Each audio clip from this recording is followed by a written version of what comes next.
Before British colonialism India, the subcontinent was a mosaic of political structures, economic networks, and social systems that had developed over centuries. The Mughal Empire, founded in 1526 by Babur after the Battle of Panipat, had established one of the largest centralized states in the world at its height. Under emperors such as Akbar, Jahangir, and Shah Jahan, the Mughal state extended over most of northern, central, and parts of southern India. The empire combined centralized administration with a degree of local autonomy through zamindars, provincial governors, and local rulers, enabling efficient revenue collection across vast territories. The Mughal administration relied on a hierarchical bureaucratic system, including the Mansabdari system, which organized military and civil service positions based on numerical ranks.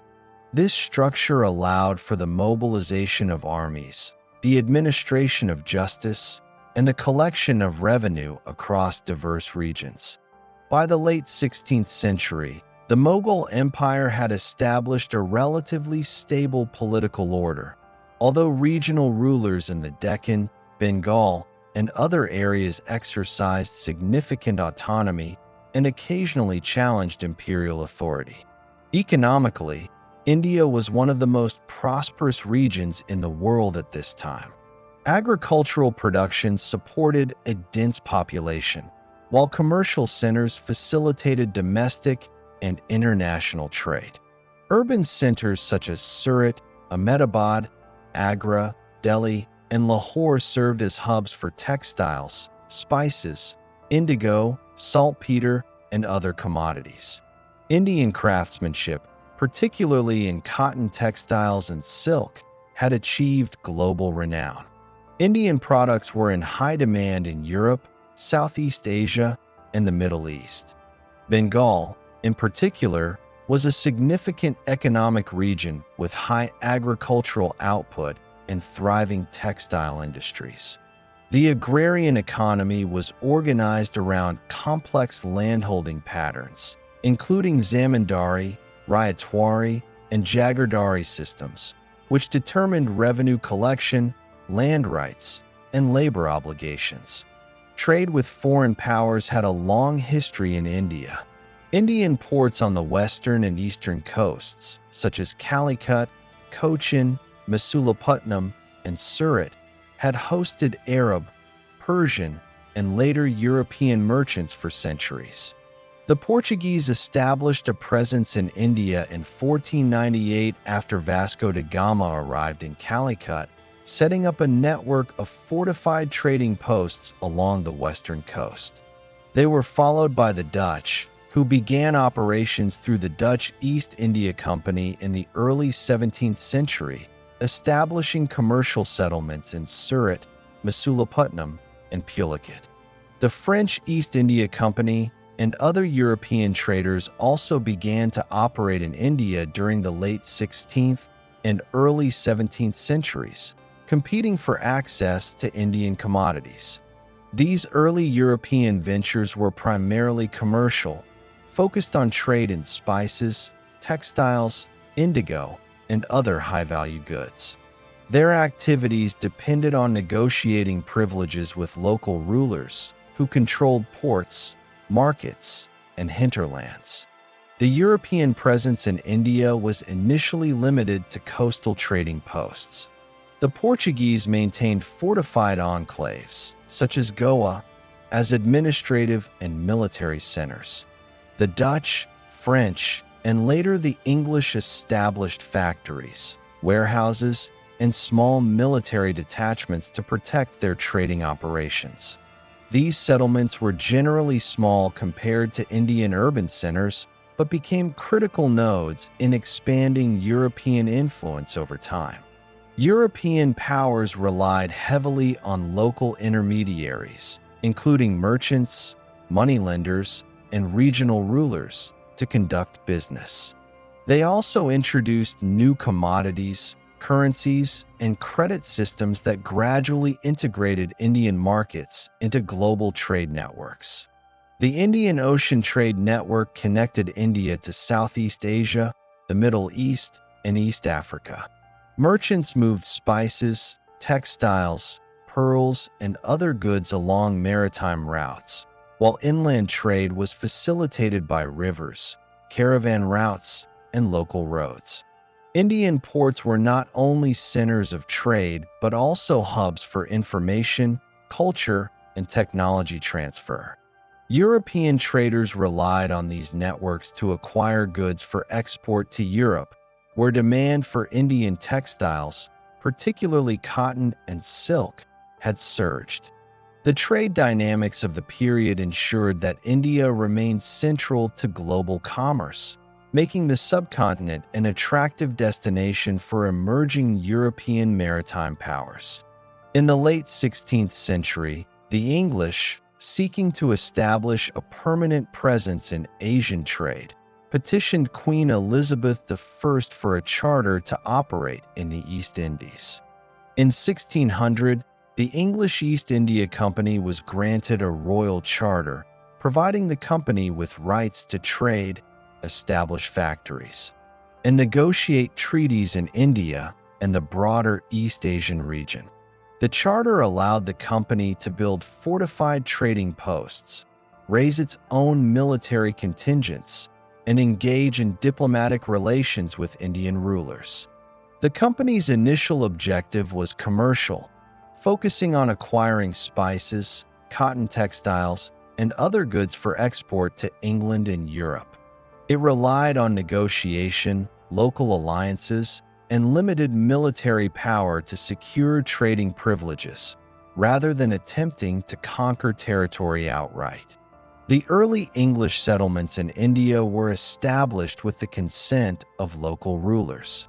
Surat on the western coast became the first permanent trading post, followed by Madras, now Chennai, in the south, and Bombay, Mumbai, and Calcutta, Kolkata, on the west and east coasts, respectively. These settlements were small but strategically positioned to facilitate trade. The company's operations depended on Indian labor, local merchants, and cooperation with regional authorities. The presence of multiple European powers, including the Portuguese, Dutch, and French, created a competitive environment, compelling the English to negotiate, adapt to local conditions, and establish administrative and logistical structures to protect their interests. By the end of the 16th century, India's political and economic systems provided both opportunities and constraints for the East India Company. The Mughal administration, while centralized, allowed for negotiation with local governors and urban elites, enabling the company to establish footholds without confrontation with imperial authorities. The wealth and productivity of regions such as Bengal, Gujarat, and the Coromandel Coast created strong incentives for European traders to maintain and expand their presence. At the same time, India's diverse political landscape required the company to engage in careful diplomacy, building alliances and navigating conflicts between regional powers. Technological and cultural exchanges accompanied early European contact. European navigation, shipbuilding, and military technology interacted with Indian systems of governance, trade, and production. The introduction of new financial instruments, accounting methods, and commercial practices gradually influenced local markets. Indian artisans adapted to European demand, producing goods such as calicos, silk, and indigo specifically for export. These developments laid the groundwork for a transformation in Indian economic structures, which would later intensify under British political and military control. The English East India Company was formally established on December 31, 1600, when Queen Elizabeth I granted a royal charter authorizing a group of English merchants to trade with countries in the East Indies. The charter allowed the company to negotiate treaties, establish trading posts, maintain armed ships, and raise militias to protect its commercial interests. Its initial focus was on trade in spices, textiles, and other high-value commodities that were in demand in Europe. India, with its well-established markets, production centers, and ports, became a primary target for these commercial ventures. Unlike the Portuguese, who had relied heavily on fortified coastal enclaves, and the Dutch, who focused on maritime control and monopolization, the English East India Company initially pursued a model that combined diplomacy with selective military capability. The company's first trading post was established in Surat in western India, situated on the banks of the Tapi River near the Arabian Sea.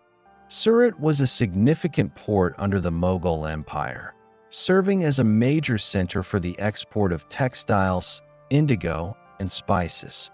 The English negotiated with the Mughal governor of Surat for permission to establish a factory, a warehouse complex that would serve as a center for trade, storage, and administration.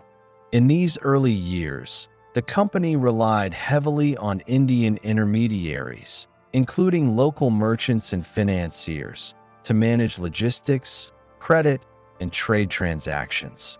The company's armed contingent was minimal, primarily intended to defend the factory and maintain order, rather than to expand territorial control. In the early 17th century, the East India Company expanded its network to the Coromandel coast in the south and Bengal in the east, establishing trading posts in Madras, present-day Chennai, and Hooghly near Calcutta, Kolkata. Madras was strategically located on the Bay of Bengal, providing access to maritime trade routes connecting Southeast Asia and India. The company negotiated with the Nayak rulers of the region to secure land for factories, warehouses, and small fortified settlements. Similarly, in Bengal, the company engaged with local zamindars and Mughal officials to establish a presence in Hooghly. These early posts were small, often consisting of a few warehouses, workshops, and residential quarters for European staff. They relied on local labor for administration, security, and production-related tasks.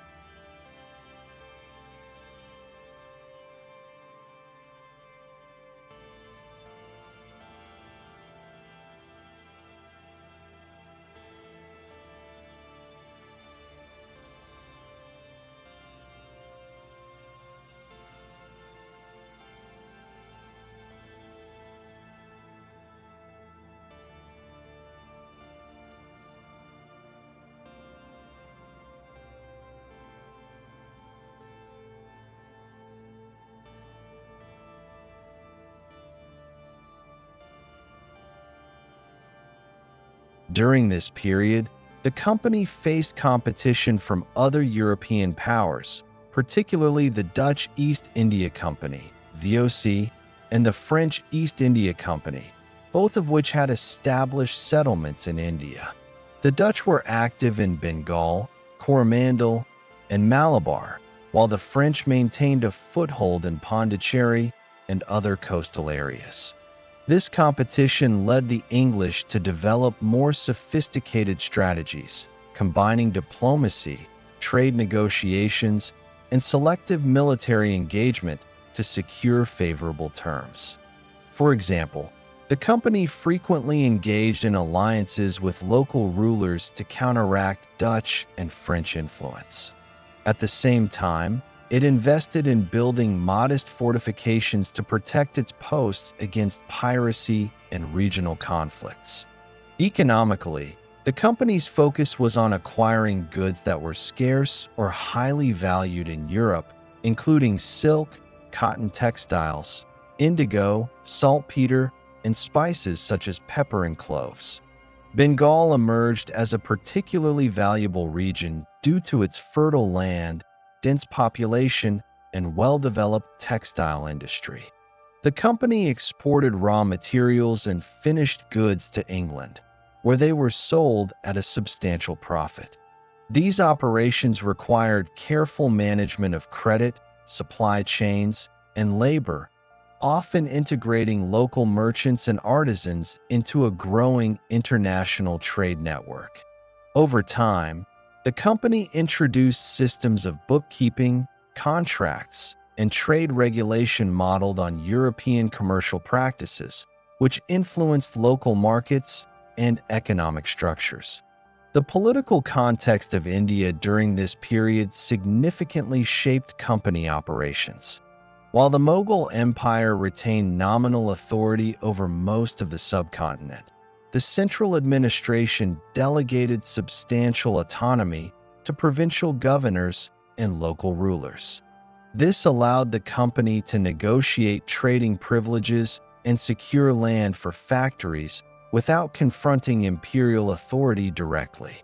In some cases, the company provided military support to local rulers in exchange for trade concessions, laying the groundwork for the use of armed force to protect commercial interests, a practice that would later evolve into territorial conquest. Relations with local populations were primarily commercial and administrative. Indian merchants, artisans, and financiers played essential roles in the company's operations, providing labor, credit, and market access. Indian rulers received payments, gifts, or military assistance in exchange for granting trading privileges and land leases. These interactions created a symbiotic but unequal relationship in which the company depended on Indian systems of production, labor, and governance while gradually consolidating influence through economic and political leverage. By the mid-17th century, the company had expanded its military and naval capabilities. Armed ships patrolled trade routes to protect against piracy and competing European powers. Small armies were maintained at strategic trading posts, initially for defense, but increasingly for participation in local conflicts.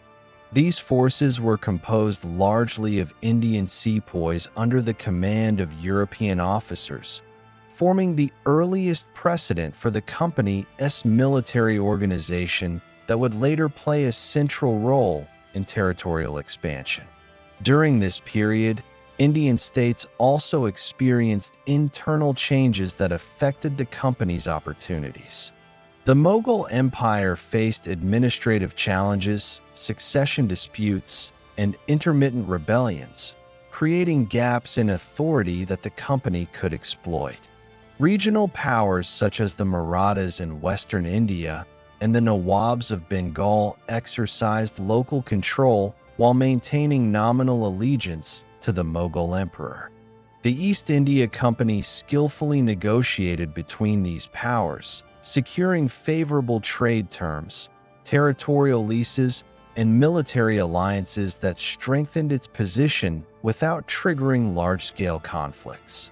In addition to commercial and military developments, the company began establishing rudimentary administrative structures.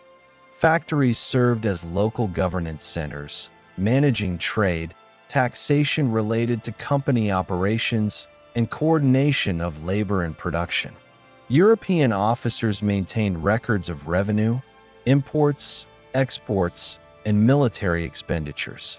The company also introduced rudimentary legal frameworks to govern disputes among Europeans and, in some cases, between Europeans and Indians associated with company operations. These administrative structures laid the foundation for later systems of governance that would be applied on a larger territorial scale after 1757. By 1700, the English East India Company had established a network of trading posts that extended from western India through the Coromandel coast to Bengal. The company's presence remained primarily commercial, but it had accumulated experience in diplomacy, negotiation, and limited military engagement. These capabilities enabled it to respond effectively to regional conflicts, competition from other European powers, and fluctuations in local markets.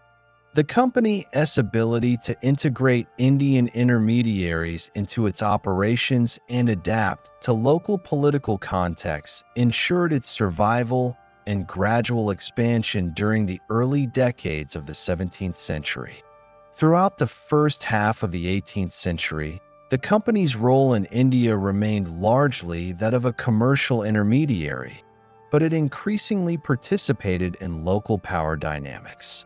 The decline of Mughal authority, the rise of regional powers, and intermittent conflicts created openings for the company to intervene militarily and politically when necessary. By cultivating alliances with influential rulers, securing strategic locations, and maintaining disciplined armed contingents, the company positioned itself to transition from a trading organization to a territorial power. Bengal, with its dense population, fertile land, and prosperous cities, became the focal point of this transformation. By the mid-18th century, the English East India Company had evolved from a commercial trading entity into a power capable of exerting political influence within India. The company's strategic presence in Bengal, a region of exceptional economic significance, positioned it to intervene in local politics and expand control beyond trade. Bengal, encompassing present-day West Bengal, Bihar, and parts of Odisha, was one of the wealthiest provinces in the subcontinent. Its fertile agricultural lands, thriving textile industry, and active riverine trade networks generated substantial revenue for the Mughal administration and local zamindars. European powers, including the French and Dutch, maintained competing trading interests in Bengal, increasing the strategic importance of the region for the company. Tensions between the company and the local authority escalated in the early 1750s. The Nawab of Bengal, Siraj-ud-Daulah, inherited power in 1756 following the death of his grandfather, Alivardi Khan.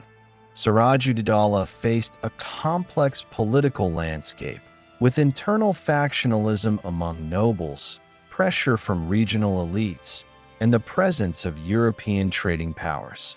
The East India Company, under the administration of Robert Clive and other company officials, had fortified its position in Calcutta without formal approval from the Nawab, a move that the Nawab interpreted as a challenge to his authority. This dispute culminated in the seizure of Calcutta by Siraj-ud-Daulah in June 1756, during which company personnel, European civilians, and Indian workers were captured or killed.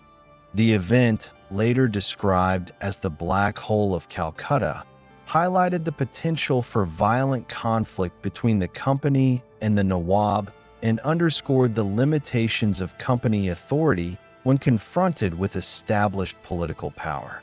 In response to the loss of Calcutta, the company organized a military expedition to regain control. Robert Clive, who had previously served in Bengal and demonstrated both administrative and military aptitude, was appointed to lead the campaign. The company mobilized a combination of European soldiers, trained Indian sepoys, and allied local forces to challenge Siraj-ud-Daulah. Clive also engaged in strategic diplomacy, securing the cooperation of discontented Bengali nobles who sought to undermine the Nawab.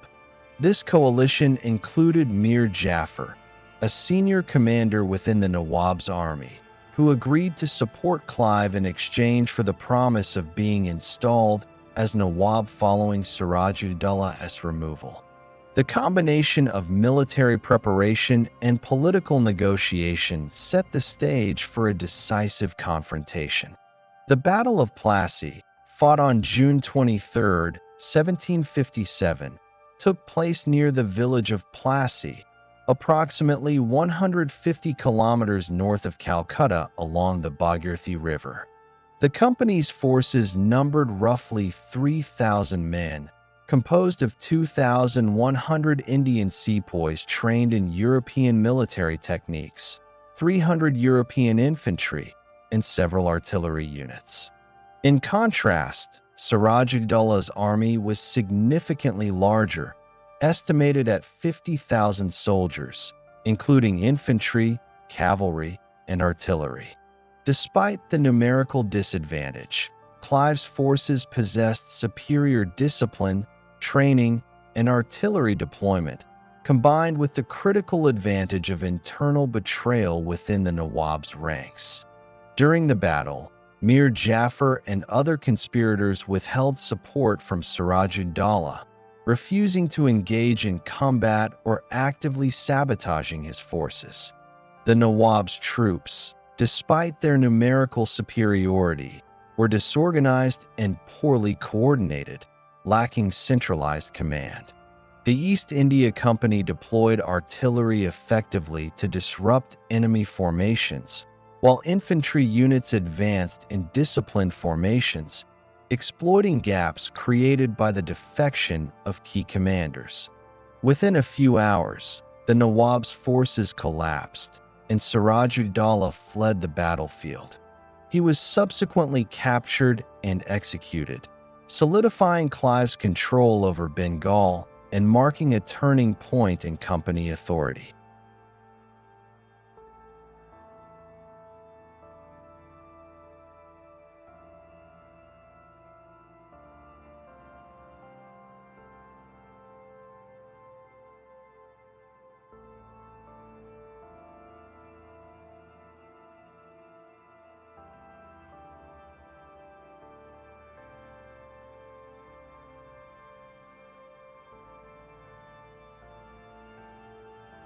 The outcome of the Battle of Plassey had immediate political and economic consequences. Mir Jafar was installed as Nawab under company supervision, effectively creating a puppet government that allowed the company to exercise control over revenue collection, military organization, and administration.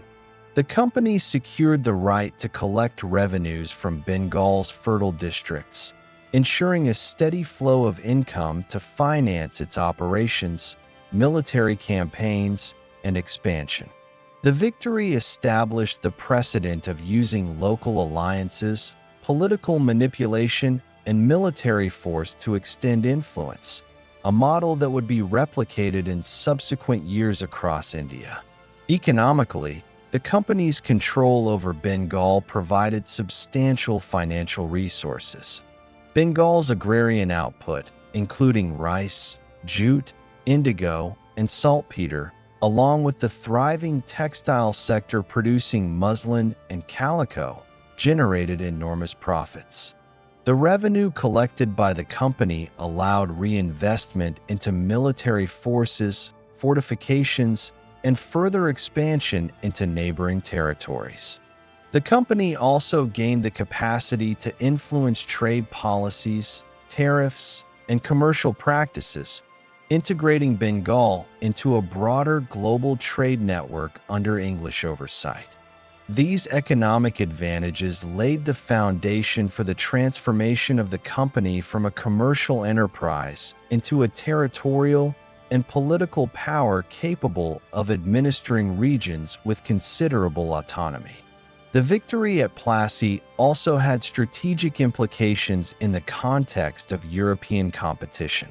The French, who maintained fortified positions in Chundannagar and other parts of Bengal, were effectively sidelined. The company's decisive control of Bengal provided a base for further territorial and commercial expansion in eastern India. It also demonstrated the effectiveness of combining military technology, disciplined European-trained forces, and strategic alliances with local actors, a model that became central to company operations in subsequent decades. Politically, the company's intervention reshaped local governance. Mir Jafar, as a nominal Nawab, was heavily dependent on company officials for administrative decisions, appointments, and revenue allocation. The traditional authority of the Nawab was subordinated to company interests, creating a dual governance system in which Indian nominal rulers served as intermediaries for European economic and military control. This system allowed the company to maintain the appearance of continuity in local rule while exerting significant influence over political and fiscal decisions. The Battle of Plassey also initiated a shift in military practices in India. The company increasingly relied on a combination of European officers and trained Indian sepoys, creating a hybrid military force capable of projecting power beyond immediate trading posts.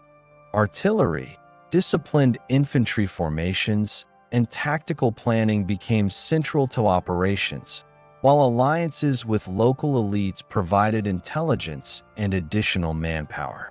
These practices enabled the company to engage larger forces successfully, setting a precedent for future military engagements, including campaigns against the Marathas, Mysore, and other regional powers. By the end of 1757, the East India Company had transitioned from a primarily commercial entity to a regional political power with control over revenue, administration, and military forces in Bengal. The company's victory at Plassey demonstrated the effectiveness of combining military technology, disciplined forces, and strategic alliances, while exposing the vulnerabilities of traditional Indian polities in the face of coordinated European intervention. The battle established Bengal as the foundation for company expansion, providing financial resources, administrative experience, and political leverage for subsequent campaigns in northern, eastern, and southern India. The implications of Plassey extended beyond Bengal. The success of the company in securing revenue control, political influence, and military authority provided a model for intervention in other Indian regions.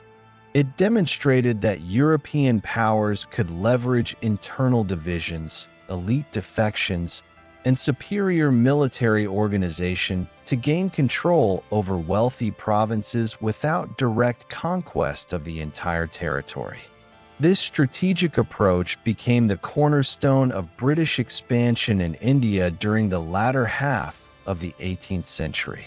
In addition to immediate gains, the Battle of Plassey influenced the long-term trajectory of colonial administration. The company's involvement in local politics, revenue collection, and military organization initiated processes of centralization and standardization that would later underpin the British colonial state. By embedding European officials within existing governance structures and exercising control through nominal rulers, the company established a governance model that combined indirect rule with economic extraction, a pattern that persisted throughout the 18th and 19th centuries. The outcome of the battle also signaled a shift in Indian perceptions of European power. The defeat of a numerically superior army by a relatively small company force highlighted the effectiveness of disciplined, organized, and technologically equipped military units.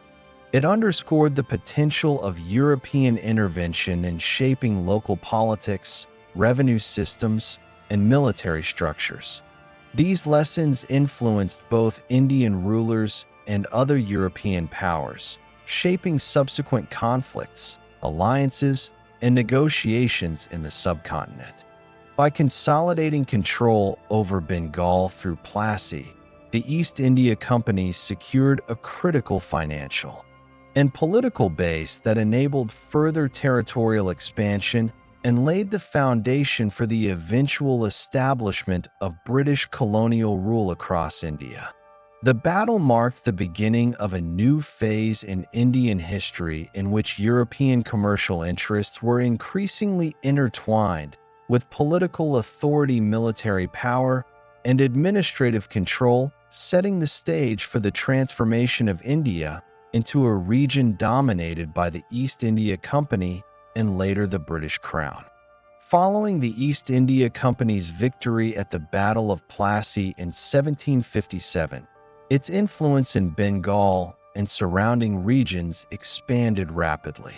While Plassey marked the transition from a commercial enterprise to a political actor, the company's authority remained partially contingent upon local alliances, particularly with Mir Jafar, the newly installed puppet Nawab of Bengal.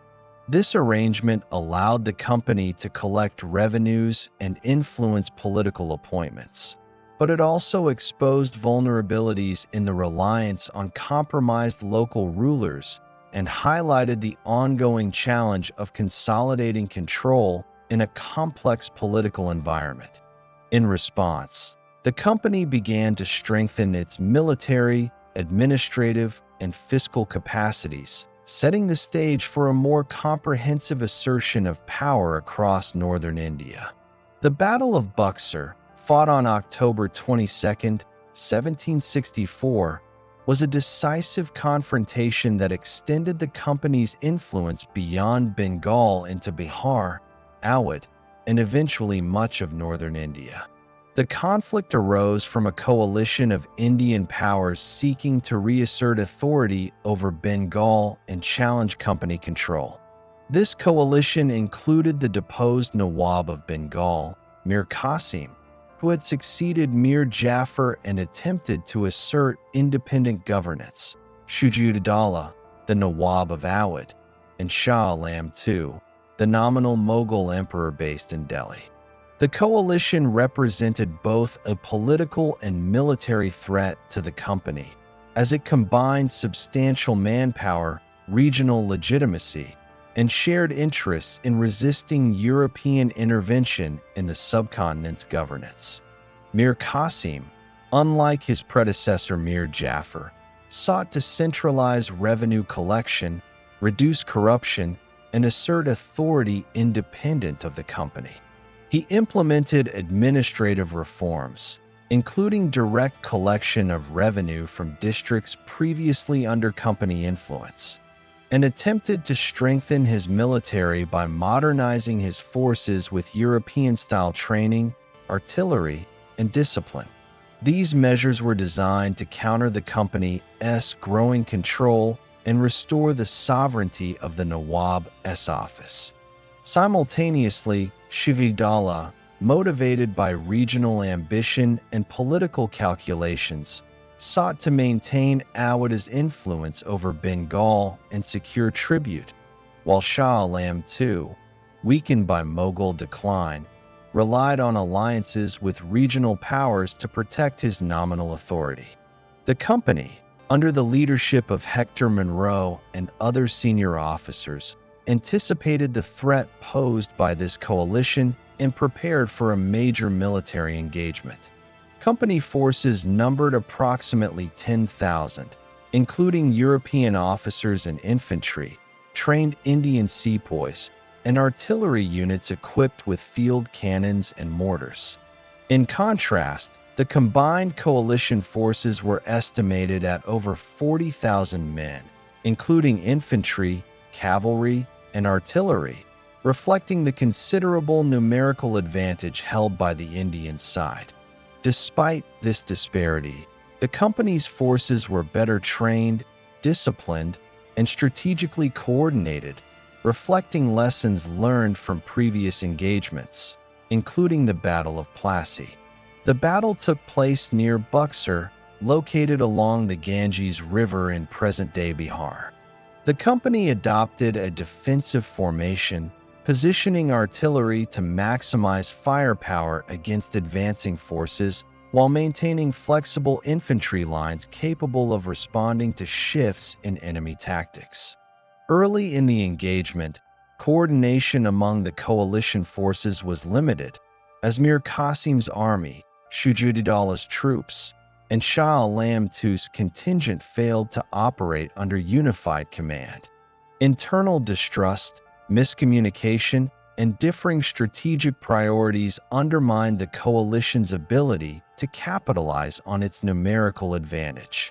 During the battle, the East India Company employed disciplined volleys of musket and cannon fire to disrupt enemy formations while leveraging European-style infantry tactics to control key positions on the battlefield.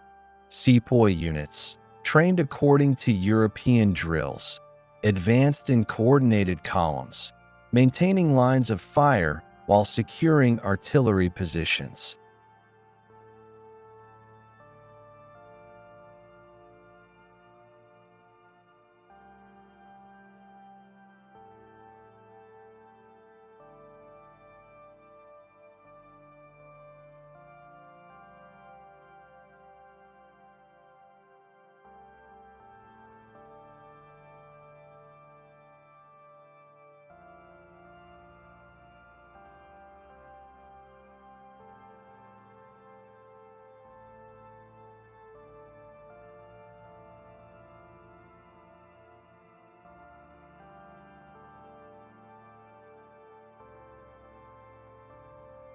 Cavalry units, limited in number but strategically deployed, exploited weaknesses in the coalition's formations. The combination of artillery superiority, disciplined infantry, and effective battlefield command allowed the company to withstand initial attacks and progressively weaken the coalition forces. The collapse of the coalition occurred in stages. Mir Qasim's troops, despite modernized training and some battlefield successes, were unable to coordinate with Shuja-ud-Dawla's forces.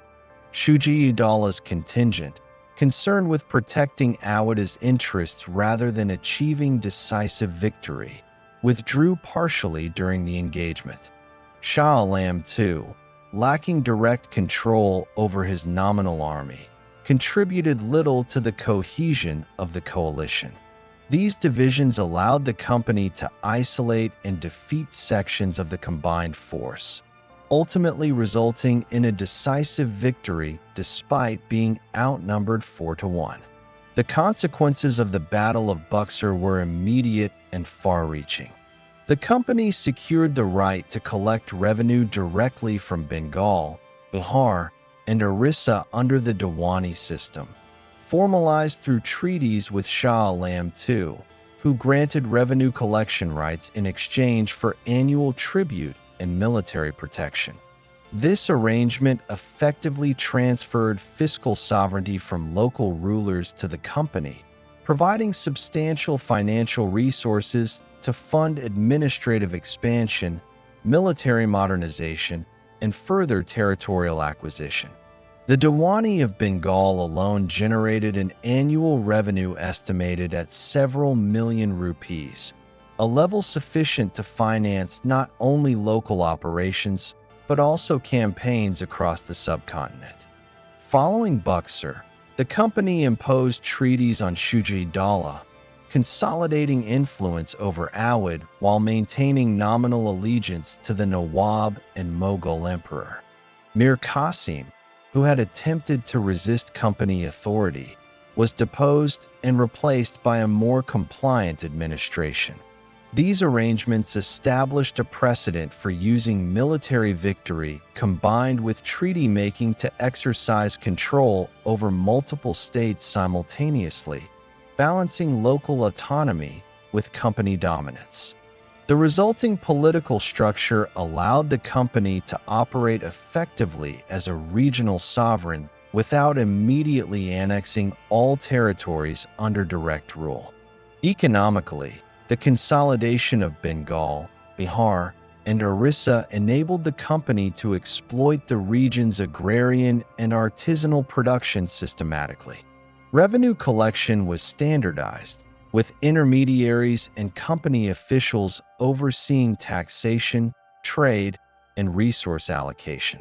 Bengal's textile industry, particularly muslin and calico production, became a major source of export revenue, while agricultural output in Bihar and Orissa supplied both local markets and company trade networks.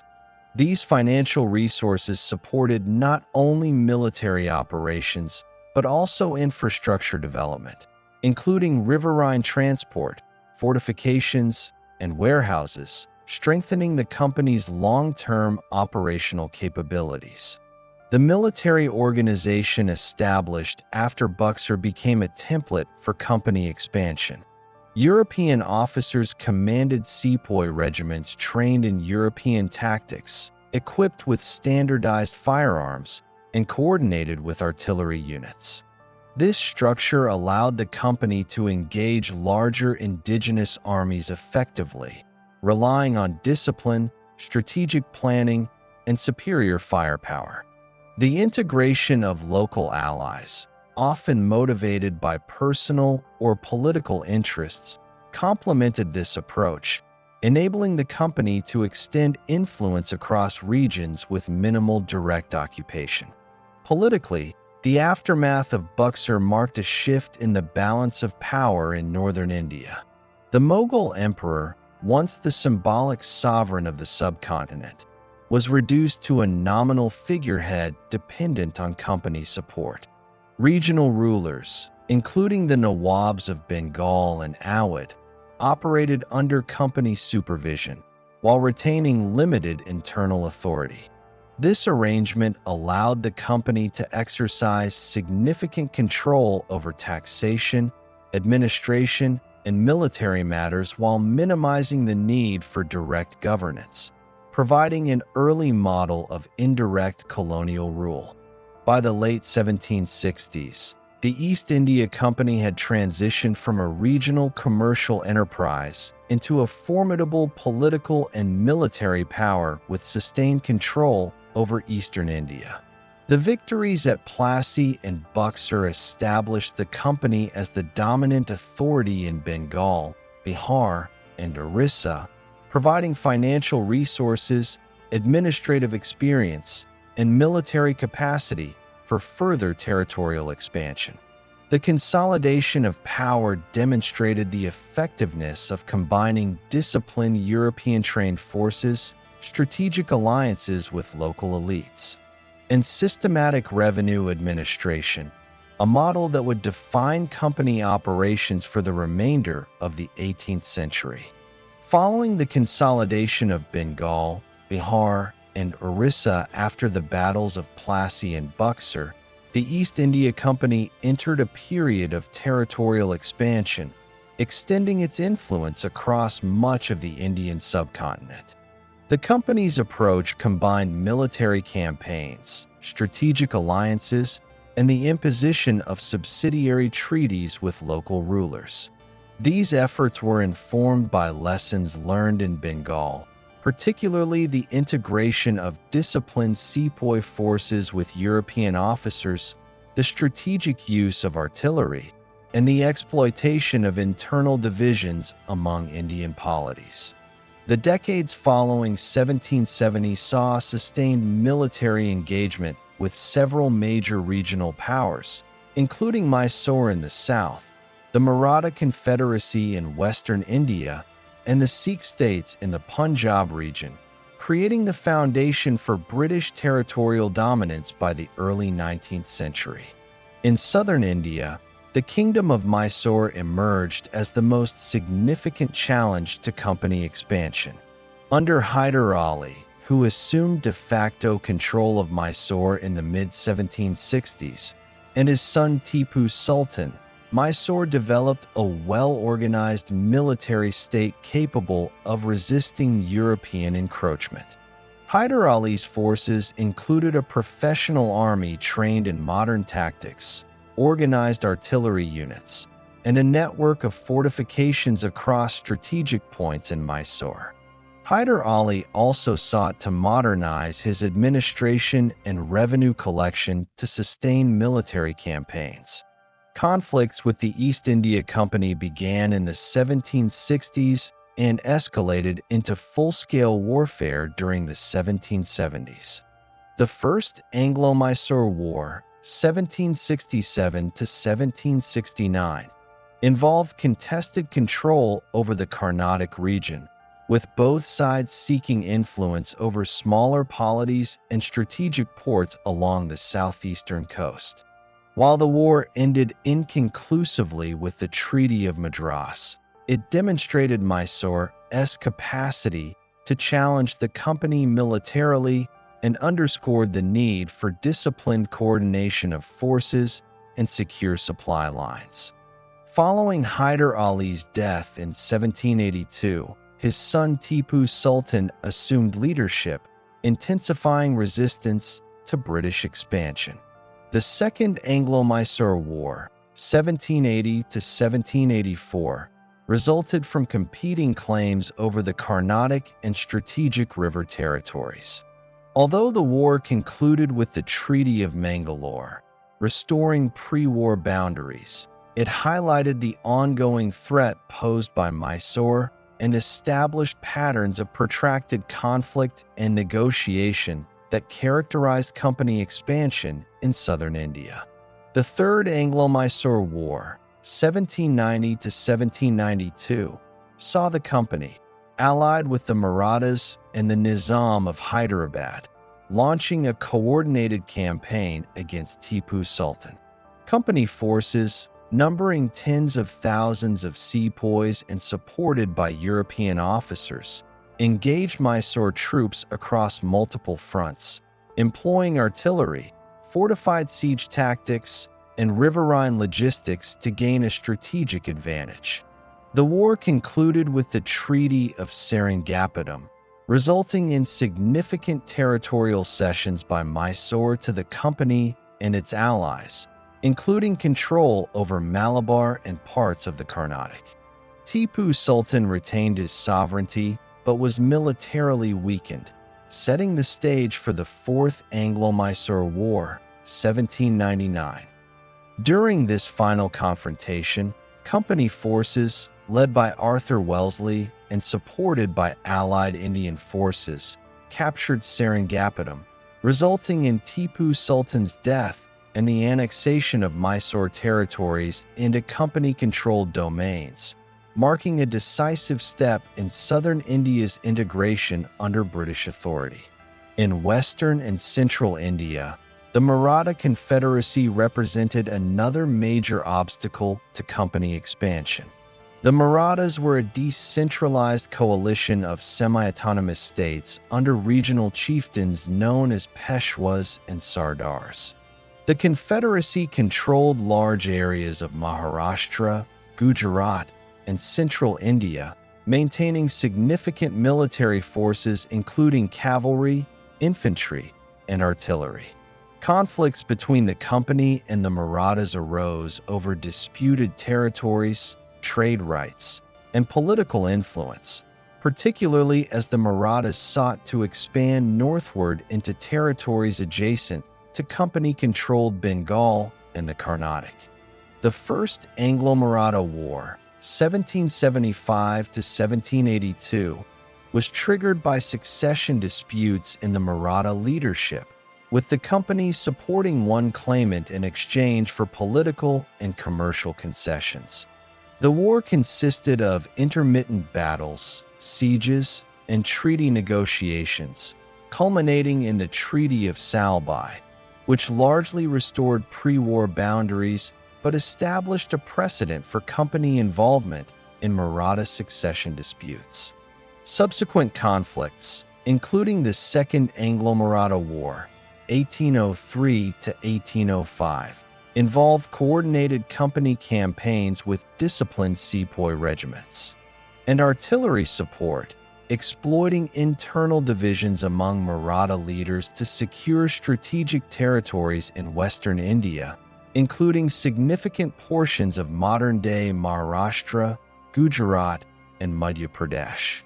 By the conclusion of the Second Anglo-Maratha War, the company had effectively established political and military dominance over most of the Maratha domains, using treaties and subsidiary alliances to integrate local rulers into the British system while maintaining indirect control.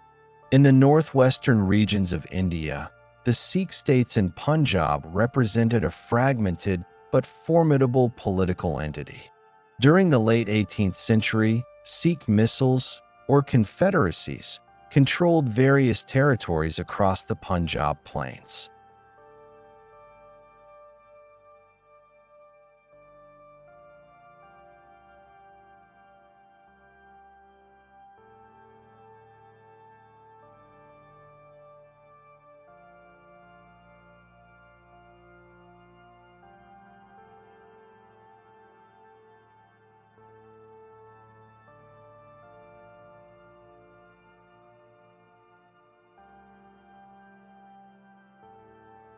The company's interactions with the Sikh states were initially limited to diplomatic engagements and trade, but as British influence expanded in northern India, military and political conflicts increased. The eventual incorporation of Punjab into British India would not occur until the mid-19th century, but the period between 1770 and 1800 saw early campaigns and alliances that established patterns of negotiation, tributary obligations, and military pressure used to bring semi-autonomous regions under company influence. Throughout these wars of expansion, the East India Company relied on a consistent combination of military, political, and economic strategies. Militarily, the company employed European-trained officers, disciplined sepoy regiments, and artillery units capable of engaging numerically superior indigenous forces. Logistics were carefully planned, including riverine transport, supply depots, and coordinated multi-front campaigns. Politically, the company exploited internal divisions among Indian rulers, forming alliances with dissatisfied nobles, claimants to thrones, and local elites to weaken opposing coalitions. Economically, revenue collected from conquered or allied territories funded ongoing military campaigns, infrastructure, and administrative expansion, creating a self-reinforcing system that enabled sustained territorial growth. The company also began to implement administrative mechanisms in newly acquired regions. Revenue collection was standardized, often using a combination of existing local structures and company officials to ensure predictable fiscal flows. Military garrisons were established at strategic locations, and judicial and policing systems were introduced to maintain order and enforce contracts. These administrative structures enabled the company to maintain control over vast territories without requiring direct occupation of every district, establishing a model of indirect rule that would characterize British colonial governance in the decades to follow. The wars of expansion during this period also had significant economic implications. Control over southern India, the Carnatic, and western India provided access to fertile agricultural land, textile production centers, and key ports, facilitating trade in the Indian Ocean.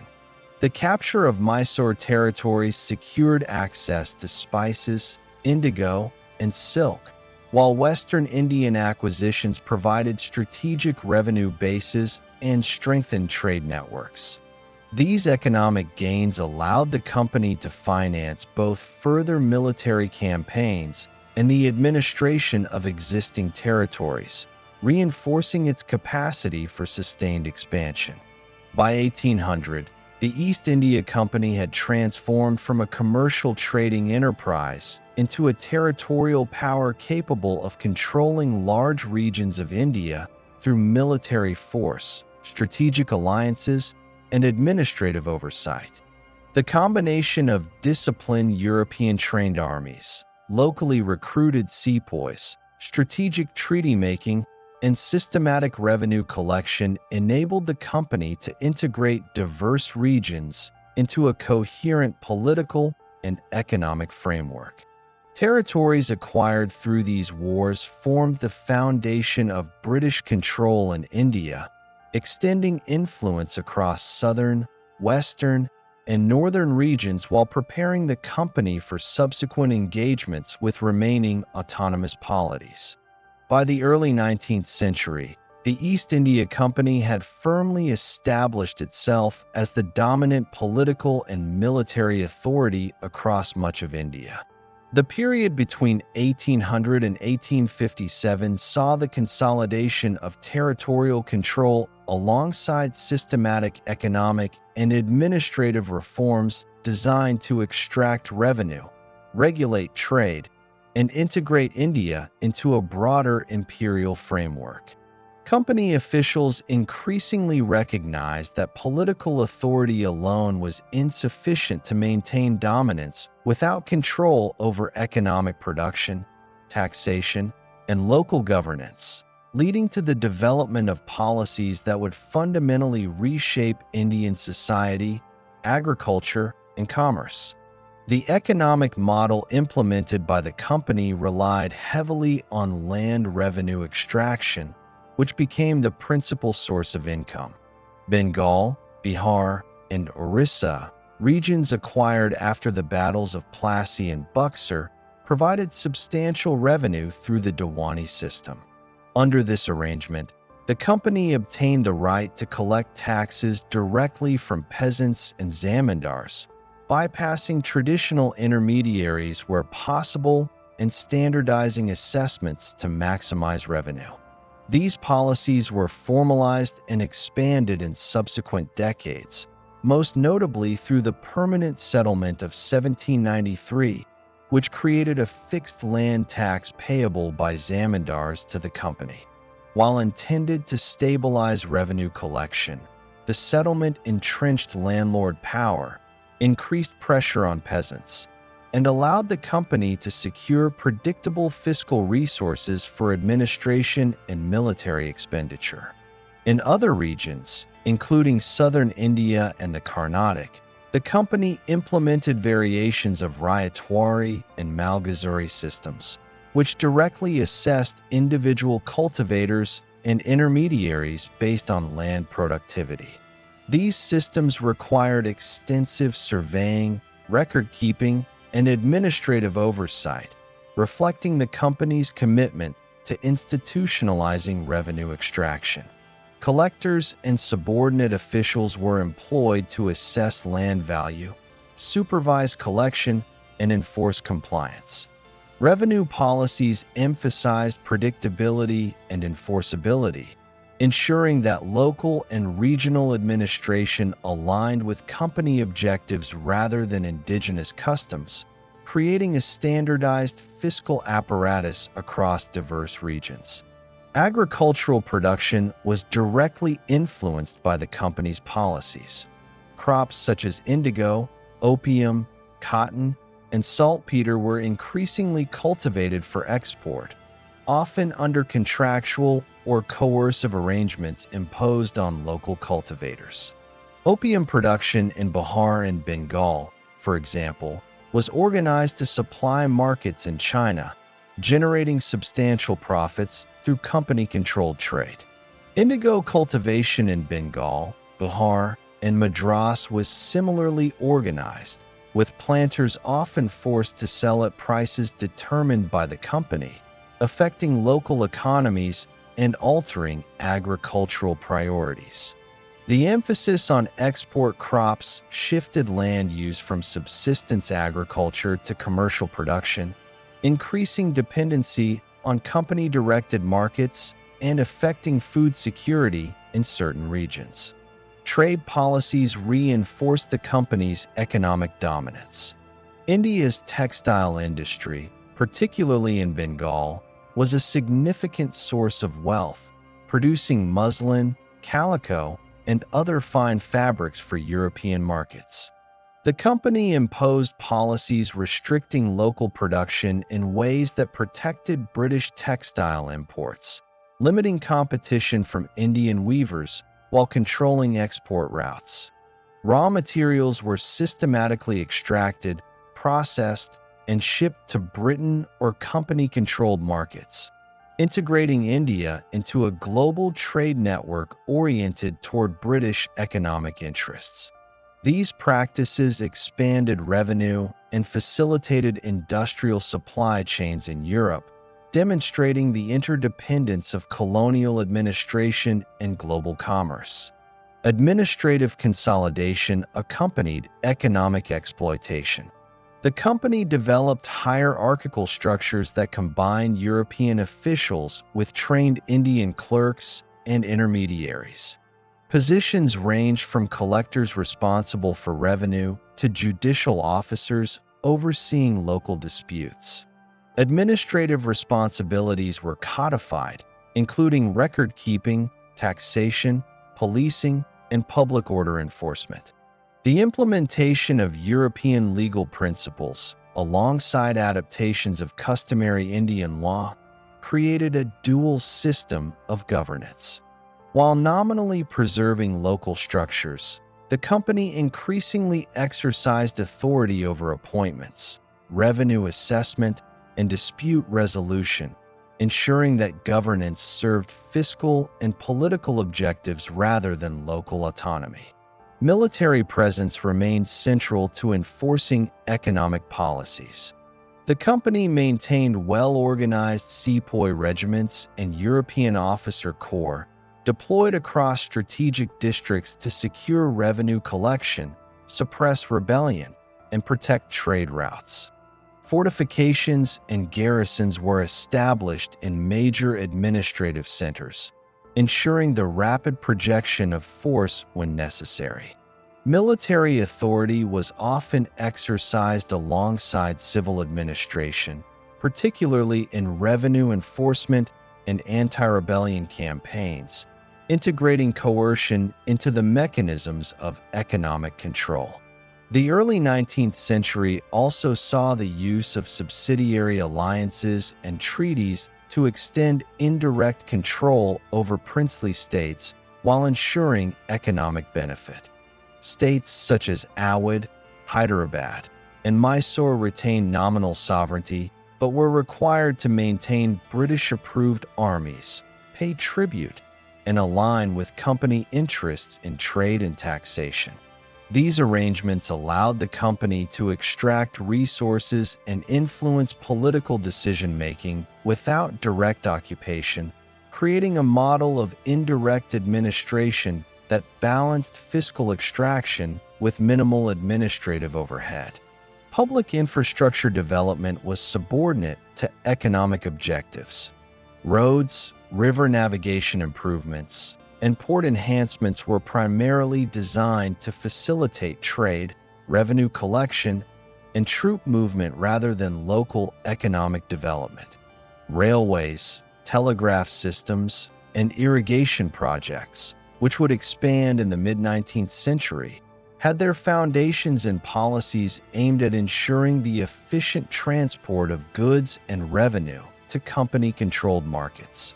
Administrative centers, warehouses, and fortified factories were strategically located to maximize oversight and control over production and taxation. Social and demographic impacts of the company's economic policies were significant. Famines, such as the Bengal famine of 1770, were exacerbated by rigid revenue demands, commercial crop cultivation, and administrative prioritization of fiscal stability over food security. Mortality estimates suggest that millions perished, highlighting the consequences of economic exploitation and governance focused on revenue extraction. Similarly, the emphasis on cash crops disrupted traditional agricultural patterns, altered labor structures, and increased vulnerability to environmental fluctuations, demonstrating the intersection of administrative policy and human consequences in colonial economic systems. By the 1830s and 1840s, the company had achieved substantial centralization of administration in Bengal, Madras, Bombay, and newly acquired territories, including areas previously under Maratha and Mysore control. Civil service institutions were formalized, revenue collection standardized, and judicial systems codified, providing continuity and predictability for company governance. The integration of local intermediaries into administrative and military structures enabled control over vast populations, facilitating both fiscal extraction and political stability. Policies emphasized efficiency, profitability, and alignment with imperial objectives rather than responsiveness to local conditions. Trade and taxation reforms extended to international commerce. The company maintained monopolies on commodities such as salt, opium, and indigo, regulating pricing, procurement, and export. Opium exports to China were formalized under company administration, generating substantial revenue for British India. Cotton and textile exports were similarly controlled, with production quotas, quality standards, and pricing mechanisms designed to benefit the company in metropolitan markets. This integration of domestic production with global trade reinforced India's position as a colonial resource base and ensured sustained financial returns for the company. The period also witnessed the gradual codification of law and administrative precedent. Regulations governing taxation, contracts, land tenure, and trade were formalized, creating legal frameworks that supported economic extraction and political authority. The Regulating Act of 1773, the Pitt's India Act of 1784, and subsequent parliamentary oversight introduced mechanisms for accountability, albeit limited, over company operations. These reforms shaped fiscal and administrative practices, standardizing procedures across territories while consolidating European authority in revenue and governance.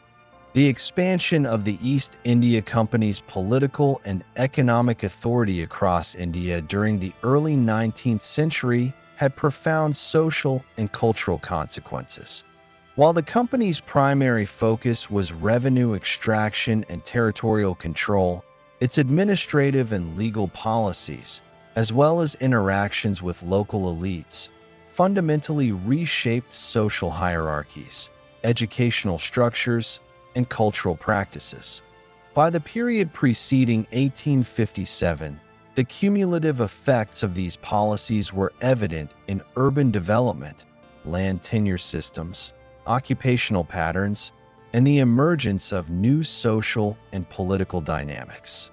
One of the most significant impacts of British policies was the restructuring of land tenure and agrarian relations.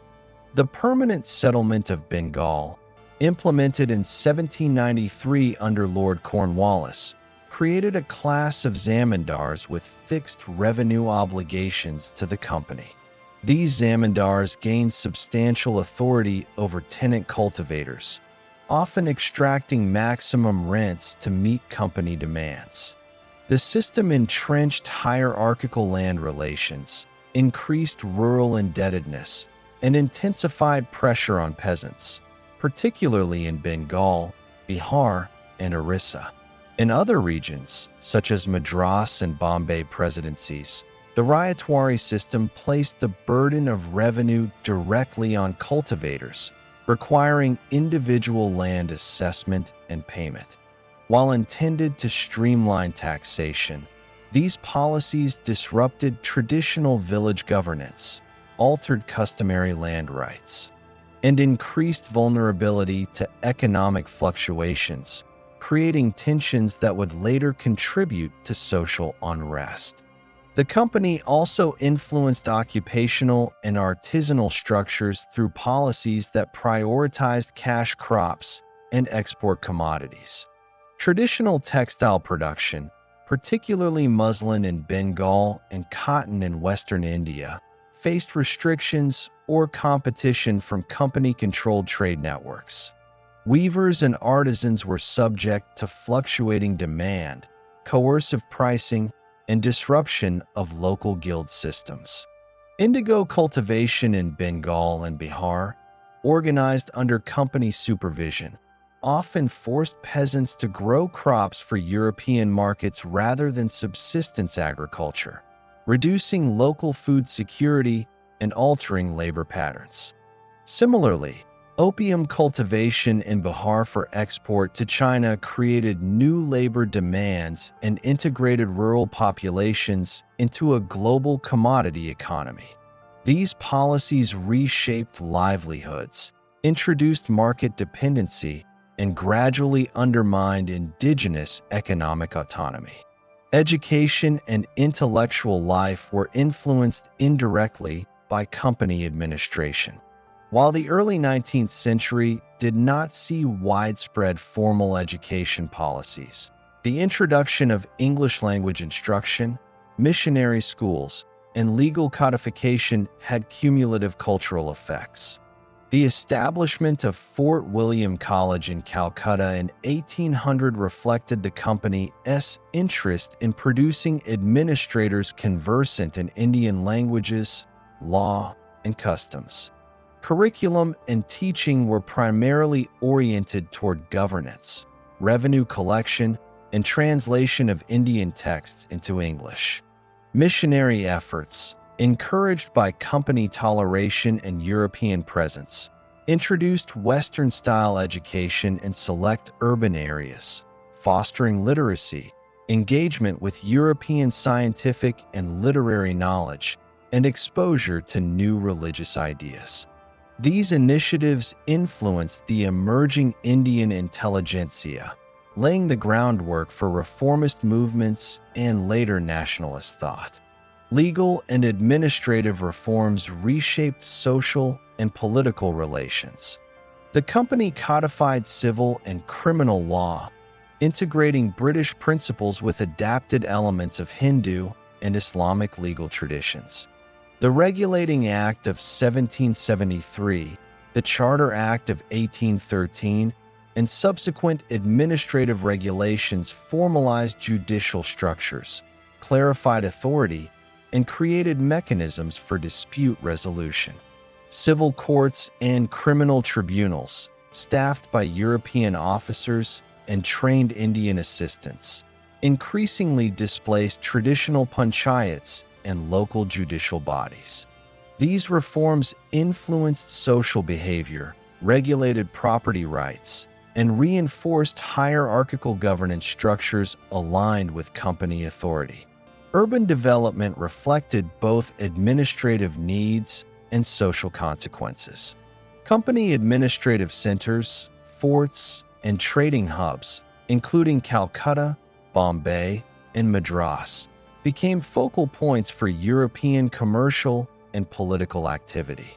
Fortifications, offices, and warehouses dominated urban landscapes, while residential areas for Indian elites, clerks, and artisans developed in surrounding districts. Infrastructure improvements, such as roads, bridges, and river navigation, were primarily designed for trade, revenue collection, and military movement, but also contributed to urban growth. These changes influenced settlement patterns, occupational specialization, and social stratification, concentrating populations in areas under direct company supervision. The period also saw shifts in religious and cultural dynamics due to the company's intervention. While the company generally pursued a policy of religious neutrality to maintain political stability, its economic and administrative policies indirectly affected religious institutions and practices. Land grants, temple revenues, and local endowments were increasingly subject to company oversight or reallocation, impacting traditional religious authorities and the economic basis of religious institutions. Missionary activity, particularly from Christian groups, was tolerated and encouraged in certain regions, introducing Western religious thought alongside traditional practices. The circulation of printed texts, translations, and educational materials facilitated exposure to new ideas, fostering intellectual discourse that combined indigenous knowledge with European perspectives. Social hierarchy and caste relations were affected by economic policies and labor demands. Peasant indebtedness, landlord authority, and the monetization of rural economies increased dependence on cash income and reinforced existing social stratifications. Artisan communities faced declining autonomy and changing occupational roles due to export-oriented agriculture and textile policies. Urban social structures evolved around administrative and commercial centers, creating new social classes, including clerks, traders, and intermediaries who were dependent on company administration. These shifts altered traditional authority patterns, creating a complex interplay between economic dependency, social mobility, and cultural adaptation. Health and demographic patterns were influenced indirectly by British policies. Famines, exacerbated by revenue extraction and cash crop prioritization, caused widespread mortality, particularly in Bengal, 1770, and other vulnerable regions. Epidemics, inadequate infrastructure, and population displacement associated with taxation and labor demands further affected social conditions. The company's administrative focus on revenue and trade, rather than public welfare, shaped these outcomes, revealing the human costs of colonial economic and administrative systems. The company also influenced communication and information networks. The development of postal systems, administrative record-keeping, and later telegraph infrastructure facilitated centralized control and dissemination of orders. These systems enabled coordination between urban centers and rural districts, supporting revenue collection, judicial administration, and military operations. The creation of statistical and cadastral records, including population surveys and land assessments, allowed systematic oversight of both economic resources and social structures, embedding colonial authority within everyday life. Cultural exchange and adaptation emerged from these transformations. Indian elites, particularly those engaged in company administration or trade, adopted European languages, administrative practices, and legal norms. European goods, fashion, and ideas circulated in urban centers, influencing material culture and social behavior. Missionary education and literary translation contributed to intellectual engagement with Western thought, while the company's legal and bureaucratic frameworks formalized social regulation in ways that intersected with traditional norms. These dynamics created both continuity and change in Indian society, shaping the cultural landscape before the political upheavals of 1857. As the East India Company extended its political, economic, and administrative control across India during the first half of the 19th century, patterns of resistance and localized revolt became increasingly prominent. While the company had successfully consolidated vast territories and established mechanisms of revenue collection, trade regulation, and administrative oversight, these measures disrupted traditional social, political, and economic structures. The combination of heavy taxation, land dispossession, forced cash crop cultivation, and interference with one of the earliest and most significant forms of resistance emerged in Bengal and Bihar following the implementation of the permanent settlement and other revenue policies. Peasant uprisings in these regions were driven by excessive taxation, manipulative practices by zamindars, and coercive demands for cash payments. Revolts, such as those in Bengal in the early 1800s, often targeted both company officials and local landlords, resulting in armed confrontations and punitive expeditions. These revolts were localized, reflecting village-level grievances, but they demonstrated the limits of the company's administrative reach and the extent to which fiscal policies had disrupted rural stability. Military interventions, typically led by sepoy units under European officers, suppressed these uprisings, but the recurrence of resistance indicated persistent dissatisfaction with colonial economic and social structures. In southern India, the legacy of Mysore under Tipu Sultan contributed to ongoing resistance against company authority.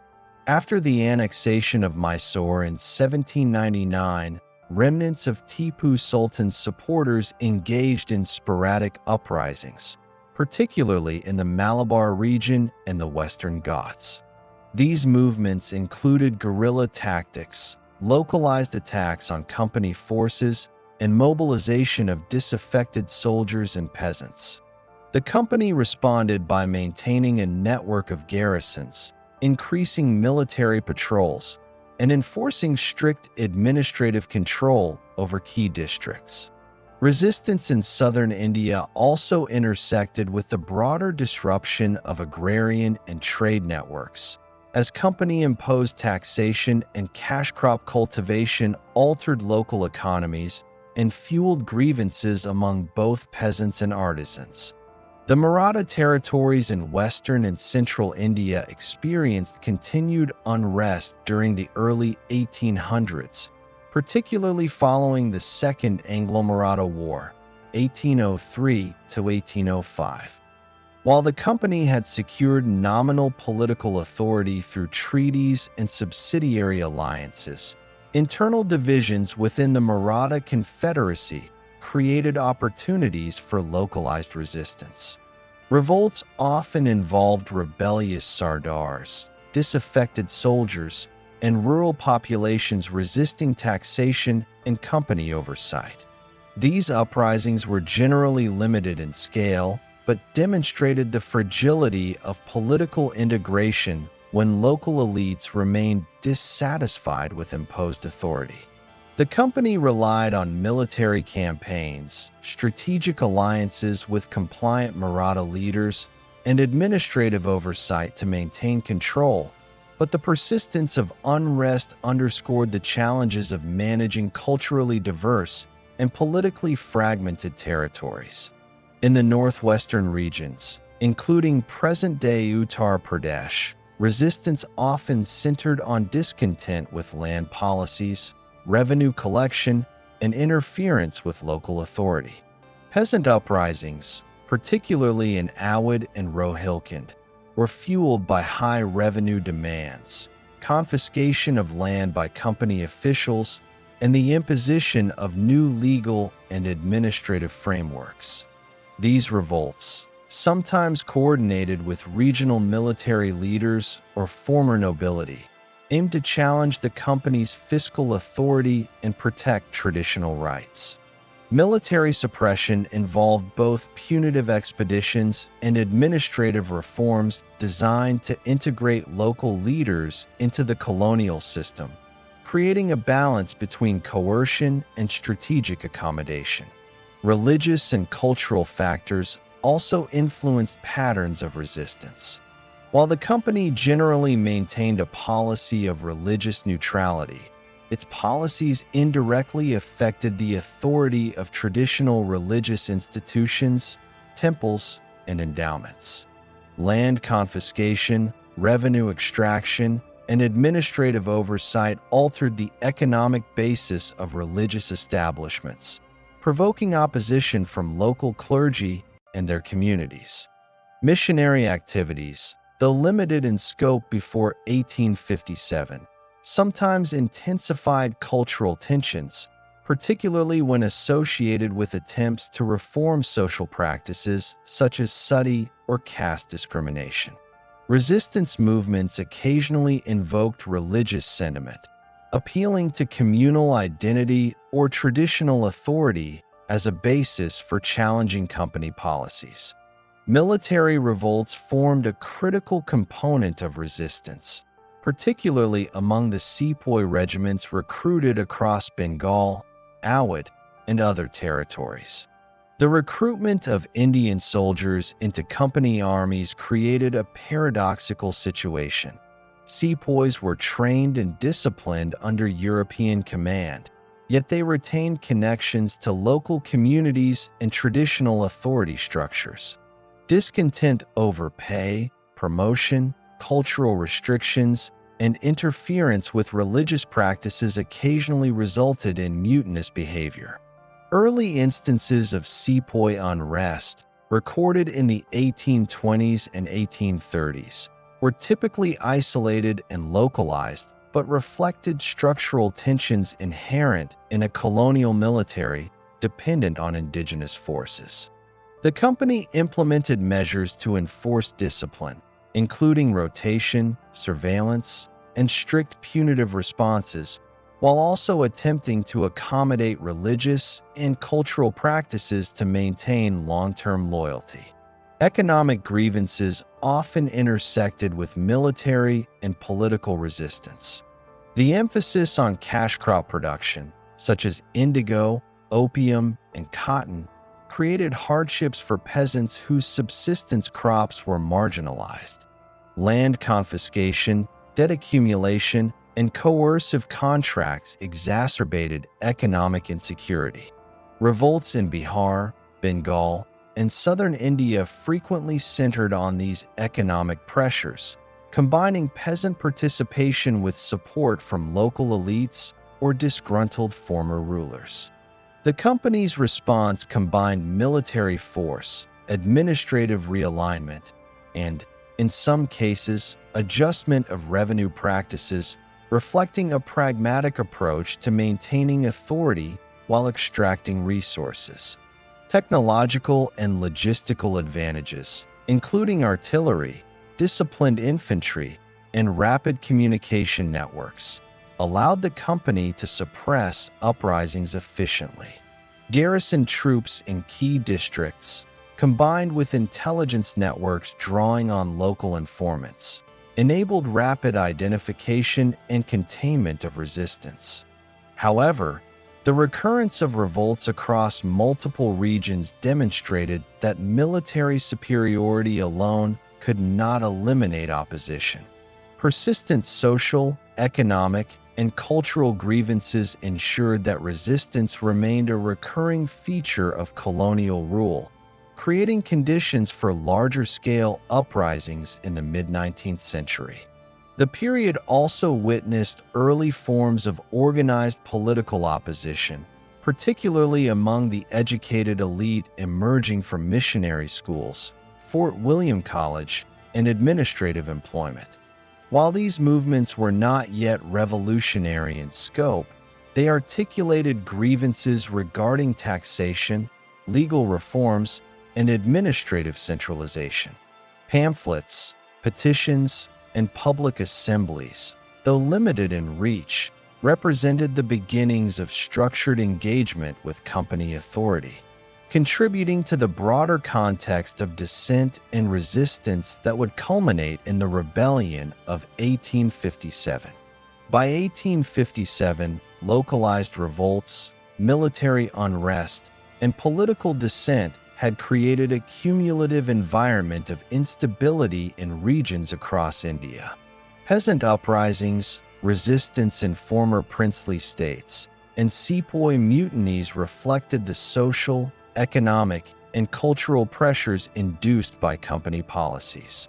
These movements, though varied in scale and intensity, shared common roots in grievances over revenue extraction, land dispossession, interference with traditional authority, and disruption of established social and cultural practices. The company's reliance on military enforcement, administrative control, and strategic alliances had suppressed but not eliminated opposition, leaving unresolved tensions that would erupt in the first large-scale pan-Indian uprising against British authority in 1857. As the East India Company extended its political, economic, and administrative control across India during the first half of the 19th century, patterns of resistance, and localized revolt became increasingly prominent. While the company had successfully consolidated vast territories and established mechanisms of revenue collection, trade regulation, and administrative oversight, these measures disrupted traditional social, political, and economic structures. The combination of heavy taxation, land dispossession, forced cash crop cultivation, and interference with local authority created conditions conducive to periodic uprisings and sustained resistance. From rural rebellions in Bengal and Bihar to organized insurgencies in the southern and northern regions, Indian resistance to company authority reflected both local grievances and broader opposition to the systemic changes imposed under colonial rule. One of the earliest and most significant forms of resistance emerged in Bengal and Bihar following the implementation of the permanent settlement and other revenue policies. Peasant uprisings in these regions were driven by excessive taxation, manipulative practices by zamindars, and coercive demands for cash payments. Revolts, such as those in Bengal in the early 1800s, often targeted both company officials and local landlords, resulting in armed confrontations and punitive expeditions. These revolts were localized, reflecting village-level grievances, but they demonstrated the limits of the company's administrative reach and the extent to which fiscal policies had disrupted rural stability. Military interventions, typically led by sepoy units under European officers, suppressed these uprisings, but the recurrence of resistance indicated persistent dissatisfaction with colonial economic and social structures. In southern India, the legacy of Mysore under Tipu Sultan contributed to ongoing resistance against company authority. After the annexation of Mysore in 1799, remnants of Tipu Sultan's supporters engaged in sporadic uprisings, particularly in the Malabar region and the Western Ghats. These movements included guerrilla tactics, localized attacks on company forces, and mobilization of disaffected soldiers and peasants. The company responded by maintaining a network of garrisons, increasing military patrols, and enforcing strict administrative control over key districts. Resistance in southern India also intersected with the broader disruption of agrarian and trade networks, as company-imposed taxation and cash crop cultivation altered local economies and fueled grievances among both peasants and artisans. The Maratha territories in western and central India experienced continued unrest during the early 1800s, particularly following the Second Anglo-Maratha War, 1803 to 1805. While the company had secured nominal political authority through treaties and subsidiary alliances, internal divisions within the Maratha Confederacy created opportunities for localized resistance. Revolts often involved rebellious sardars, disaffected soldiers, and rural populations resisting taxation and company oversight. These uprisings were generally limited in scale, but demonstrated the fragility of political integration when local elites remained dissatisfied with imposed authority. The company relied on military campaigns, strategic alliances with compliant Maratha leaders, and administrative oversight to maintain control, but the persistence of unrest underscored the challenges of managing culturally diverse and politically fragmented territories. In the northwestern regions, including present-day Uttar Pradesh, resistance often centered on discontent with land policies, revenue collection, and interference with local authority. Peasant uprisings, particularly in Awadh and Rohilkhand, were fueled by high revenue demands, confiscation of land by company officials, and the imposition of new legal and administrative frameworks. These revolts, sometimes coordinated with regional military leaders or former nobility, aimed to challenge the company's fiscal authority and protect traditional rights. Military suppression involved both punitive expeditions and administrative reforms designed to integrate local leaders into the colonial system, creating a balance between coercion and strategic accommodation. Religious and cultural factors also influenced patterns of resistance. While the company generally maintained a policy of religious neutrality, its policies indirectly affected the authority of traditional religious institutions, temples, and endowments. Land confiscation, revenue extraction, and administrative oversight altered the economic basis of religious establishments, provoking opposition from local clergy and their communities. Missionary activities, though limited in scope before 1857, sometimes intensified cultural tensions, particularly when associated with attempts to reform social practices such as sati or caste discrimination. Resistance movements occasionally invoked religious sentiment, appealing to communal identity or traditional authority as a basis for challenging company policies. Military revolts formed a critical component of resistance, particularly among the sepoy regiments recruited across Bengal, Awadh, and other territories. The recruitment of Indian soldiers into company armies created a paradoxical situation. Sepoys were trained and disciplined under European command, yet they retained connections to local communities and traditional authority structures. Discontent over pay, promotion, cultural restrictions, and interference with religious practices occasionally resulted in mutinous behavior. Early instances of sepoy unrest, recorded in the 1820s and 1830s, were typically isolated and localized, but reflected structural tensions inherent in a colonial military dependent on indigenous forces. The company implemented measures to enforce discipline, including rotation, surveillance, and strict punitive responses, while also attempting to accommodate religious and cultural practices to maintain long-term loyalty. Economic grievances often intersected with military and political resistance. The emphasis on cash crop production, such as indigo, opium, and cotton, created hardships for peasants whose subsistence crops were marginalized.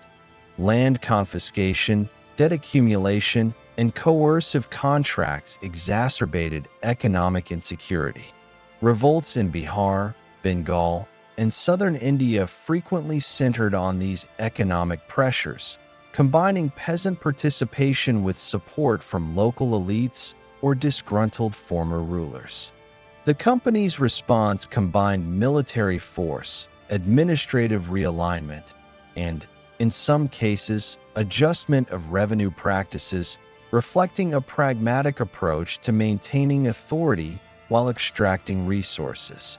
Technological and logistical advantages, including artillery, disciplined infantry, and rapid communication networks, allowed the company to suppress uprisings efficiently. Garrison troops in key districts, combined with intelligence networks drawing on local informants, enabled rapid identification and containment of resistance.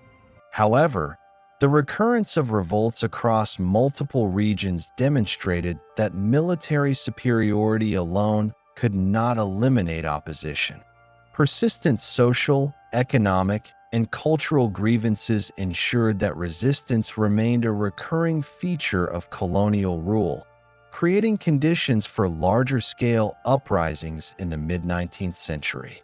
The period also witnessed early forms of organized political opposition, particularly among the educated elite emerging from missionary schools, Fort William College, and administrative employment.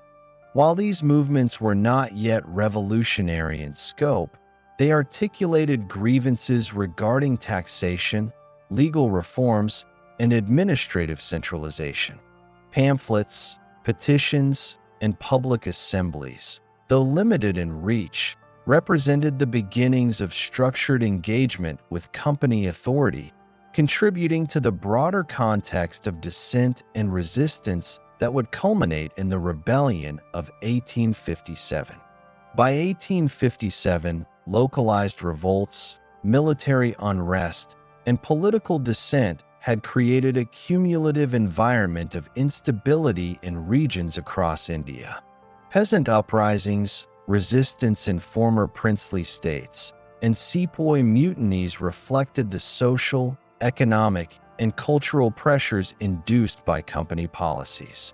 These movements, though varied in scale and intensity, shared common roots in grievances over revenue extraction, land dispossession, interference with traditional authority, and disruption of established social and cultural practices. The company's reliance on military enforcement, administrative control, and strategic alliances had suppressed, but not eliminated opposition, leaving unresolved tensions that would erupt in the first large-scale pan-Indian uprising against British authority in 1857. The period between 1800 and 1857 demonstrates the complex interplay between colonial administration, economic exploitation, and indigenous resistance. While the East India Company successfully extended control over vast territories and integrated diverse regions into a coherent fiscal and political system, its policies simultaneously generated social and political unrest. Resistance during this period was not uniform but reflected localized grievances, regional power dynamics, and broader structural disruptions. The cumulative effect of these revolts laid the groundwork for the Rebellion of 1857, demonstrating that systemic colonial authority depended not only on military and administrative capacity, but also on the management or mismanagement of social, economic, and cultural tensions across a diverse subcontinent.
By the mid-19th century, cumulative grievances against the East India Company had reached a critical point. Economic exploitation, oppressive land revenue policies, interference with traditional authority, and the imposition of foreign legal and administrative structures had created widespread discontent among peasants, artisans, soldiers, and regional elites.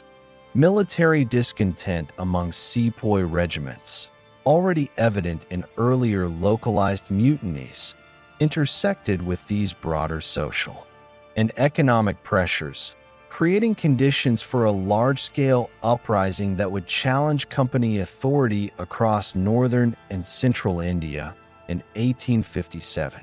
The rebellion, often referred to as the Indian Rebellion of 1857, originated in Meerut in May 1857. Sepoys in the Bengal Presidency, responsible for maintaining company order across northern India, mutinied after refusing to use cartridges rumored to be greased with cow and pig fat, offending Hindu and Muslim religious practices. While the immediate trigger involved religious concerns, the rebellion reflected deeper structural discontent related to pay, promotion, cultural interference, and the broader perception of company oppression. The uprising quickly spread from Meerut to Delhi, where sepoys seized control of the city and declared the aging Mughal emperor Bahadur Shah II as a symbolic leader, restoring a nominal indigenous authority. The rebellion rapidly gained support among multiple social groups, including peasants, artisans, and dispossessed zamindars. In Awadh, the annexation of the kingdom by the company in 1856 had displaced the ruling elite, creating widespread resentment. Peasant populations, burdened by increased taxation and land pressure, joined insurgent forces, while local rulers and soldiers aligned with rebel armies to regain lost authority. Artisans and traders disrupted company-controlled economic networks, targeting warehouses, administrative offices, and European commercial centers. These diverse participants reflected both local grievances and shared opposition to company rule, creating a multi-layered, geographically dispersed uprising. Urban centers in northern and central India became focal points of rebellion. In Delhi, the reinstatement of Bahadur Shah II as emperor provided a symbolic rallying point, though military organization remained largely decentralized. In Kanpur, rebel forces under Nana Sahib, a displaced Maratha noble, captured the city and held European civilians, demonstrating both military capability and the intensity of anti-company sentiment. In Lucknow, the siege of the British Residency exemplified protracted urban combat, combining organized sepoy resistance with local militia support.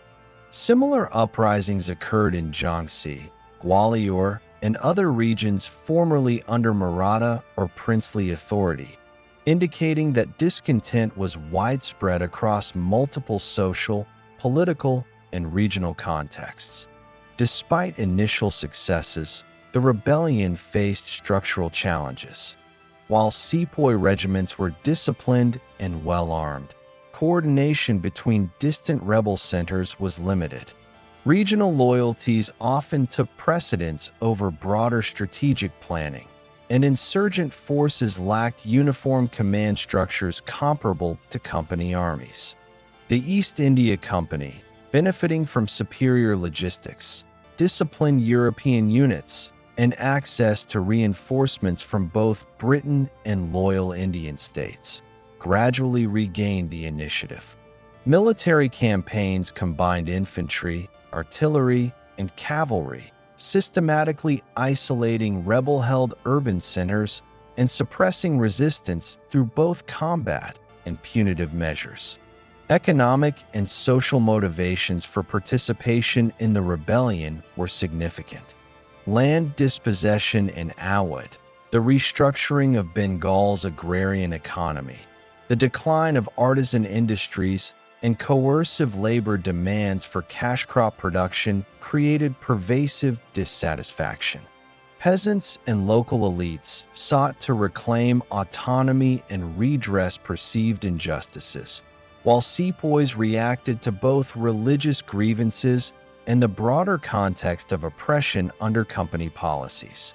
The rebellion thus represented an intersection of multiple social pressures, uniting groups with divergent local objectives under a shared opposition to colonial administration.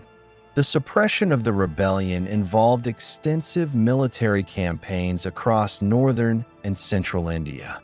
Key urban centers, including Delhi, Kanpur, Lucknow, and Jhansi, were recaptured through coordinated assaults, siege tactics, and combined operations involving European and loyal Indian troops. Rebel forces were systematically defeated, often with significant civilian casualties, reflecting the combination of military efficiency and punitive policy used to reassert company authority. Following the recapture of rebel strongholds, extensive reprisals were conducted, including executions of sepoy leaders, confiscation of property, and public displays of punishment intended to deter further insurrection. The aftermath of the 1857 rebellion had profound political consequences. The East India Company, which had exercised both commercial and territorial authority for 2 centuries, was formally dissolved in favor of direct governance by the British Crown. The Government of India Act of 1858 transferred all company territories, administrative structures, and military forces to the British government, establishing the British Raj. Administrative reforms emphasized centralization, bureaucratic oversight, and tighter control over military recruitment, reflecting lessons learned from the rebellion regarding the potential for widespread armed insurrection. Princely states were reintegrated into the colonial framework through a combination of diplomacy, subsidiary alliances, and military oversight. States that had remained loyal, including Hyderabad and Mysore, were rewarded with reaffirmed autonomy under British suzerainty. In contrast, states that had participated in the rebellion faced annexation, reduced sovereignty, or the installation of compliant rulers. This approach reinforced the dual model of direct and indirect rule, allowing the British to maintain overall authority while minimizing administrative overhead and preventing future large-scale uprisings. Military recruitment policies were revised significantly following 1857. The composition, deployment, and loyalty of sepoy regiments were restructured to prevent unified rebellion. Recruitment drew increasingly from communities perceived as loyal, while the ratio of European to Indian soldiers was adjusted. Regional distribution of regiments was also altered to reduce the concentration of potentially rebellious troops. These reforms reflected an understanding of the structural vulnerabilities revealed during the rebellion and aimed to create a more reliable colonial military apparatus. Economic and administrative policies were similarly revised to reduce potential sources of unrest. Revenue collection mechanisms were modified to avoid excessive coercion, while infrastructure investments, including railways, telegraph networks, and improved roads, were designed to facilitate rapid military deployment as well as trade. The British Crown sought to consolidate control by balancing fiscal extraction with administrative oversight, aiming to integrate India more fully into the imperial system while minimizing conditions for future revolt. The social and cultural impact of the 1857 rebellion was significant. The uprising reinforced perceptions of cultural, religious, and political resistance among Indian populations, highlighting the complex interplay between colonial authority and indigenous structures. The British response included efforts to monitor religious practices, regulate education, and maintain social hierarchies favorable to imperial governance. Missionary activity continued in select regions, but with greater oversight to prevent interference that might provoke further unrest. Intellectual and political consciousness began to evolve, particularly among urban elites and former soldiers, setting the stage for subsequent reformist and nationalist movements in the late 19th century. By the conclusion of the immediate suppression, the British had reasserted control over northern and central India, but the rebellion demonstrated the limits of company authority before direct crown administration. The rebellion of 1857 represented a critical turning point, revealing the vulnerabilities inherent in a colonial system reliant on indigenous intermediaries, coerced economic production, and disrupted social hierarchies. The aftermath established the institutional, military, and administrative frameworks that would govern India under the British Raj for the next 90 years, shaping political, economic, and social relations across the subcontinent. Following the suppression of the 1857 rebellion, the administration of India transitioned from the East India Company to direct governance under the British Crown. The Government of India Act of 1858 established the office of the Secretary of State for India in London, responsible for overseeing Indian affairs, while a Viceroy of India acted as the Crown's representative in New Delhi, exercising executive authority over civil administration, military policy, and foreign relations. This shift marked the formal beginning of the British Raj and represented a fundamental restructuring of political, military, and economic control across the subcontinent. The transition emphasized centralization, bureaucratic oversight, and institutional reforms aimed at preventing future insurrections while stabilizing revenue extraction and consolidating imperial authority. The consolidation process involved both administrative reorganization and expansion of institutional frameworks. The colonial bureaucracy was expanded to manage newly defined responsibilities, including revenue administration, judicial oversight, and public works. Departments overseeing finance, law, and civil governance were professionalized, staffed by British officials and a limited cadre of trained Indian clerks. This period saw increased emphasis on codification of laws and procedures, standardizing practices across the territories previously managed by the East India Company. The administration introduced systematic record-keeping, population censuses, and land surveys to facilitate fiscal control and social governance, creating a bureaucratic apparatus capable of sustaining centralized authority over diverse and geographically dispersed regions. Revenue policies underwent careful modification following lessons learned from the 1857 rebellion.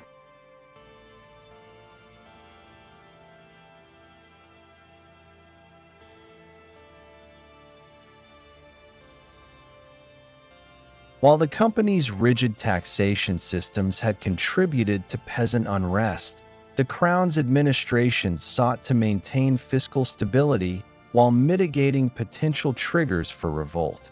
Land revenue systems, including the permanent settlement, riotuari, and zamindari arrangements, were maintained but adjusted to reduce excessive coercion and administrative ambiguity.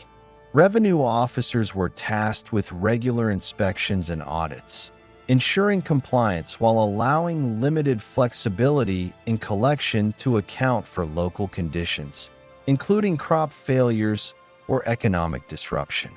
These reforms strengthened fiscal reliability while reducing direct causes of mass dissatisfaction among cultivators and local elites.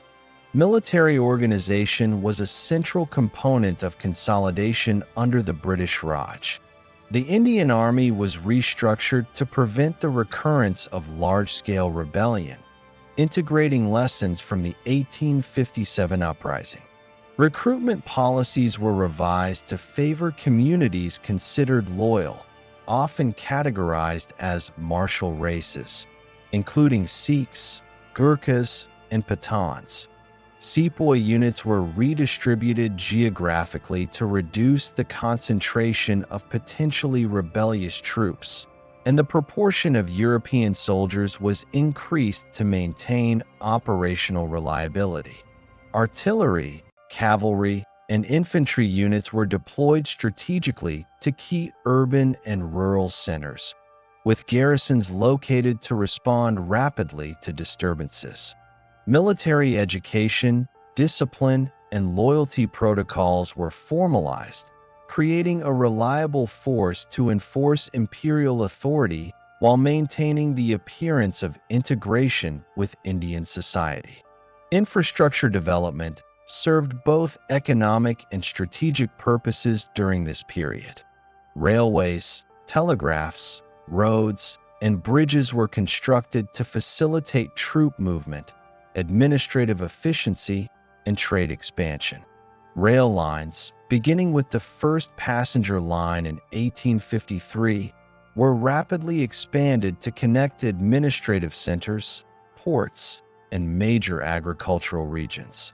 Telegraph networks provided rapid communication between provincial capitals and the central government, enabling prompt coordination of revenue, legal, and military functions.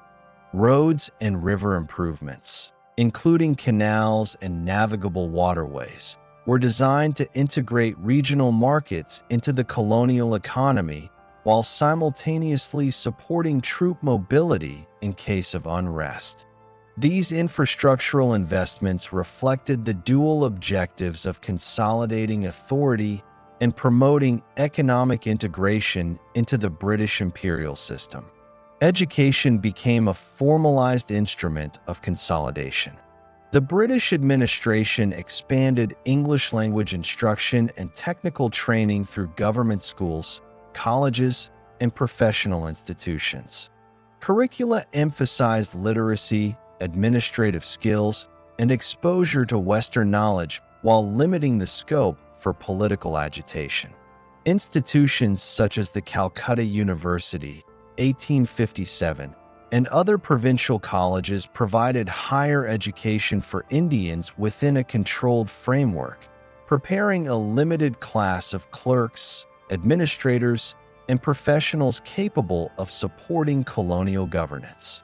Missionary schools continued to operate under oversight, focusing on literacy and vocational training rather than overt religious conversion, aligning educational expansion with administrative priorities.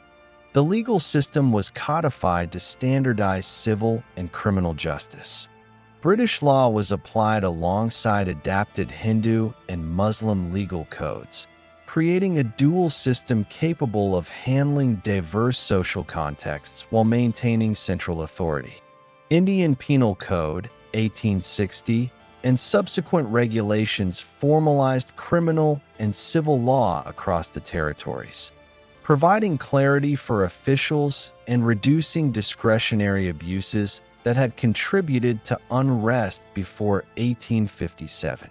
Judicial procedures were centralized in provincial courts and district tribunals, staffed by British judges with Indian assistants, ensuring alignment with Crown policies.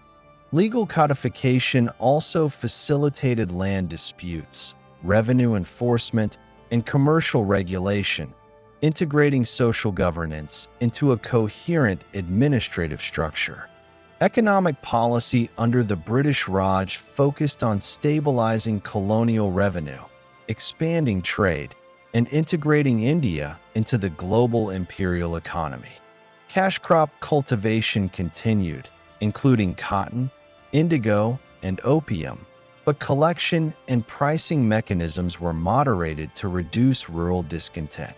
Trade policies favored export-oriented production, with ports such as Bombay, Calcutta, and Madras serving as conduits for raw materials and manufactured goods.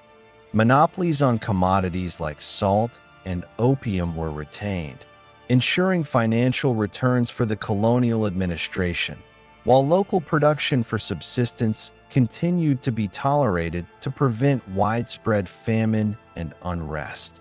Banking, currency standardization, and commercial regulations were expanded to support market integration and administrative efficiency. Relations with princely states were managed through diplomacy and subsidiary alliances.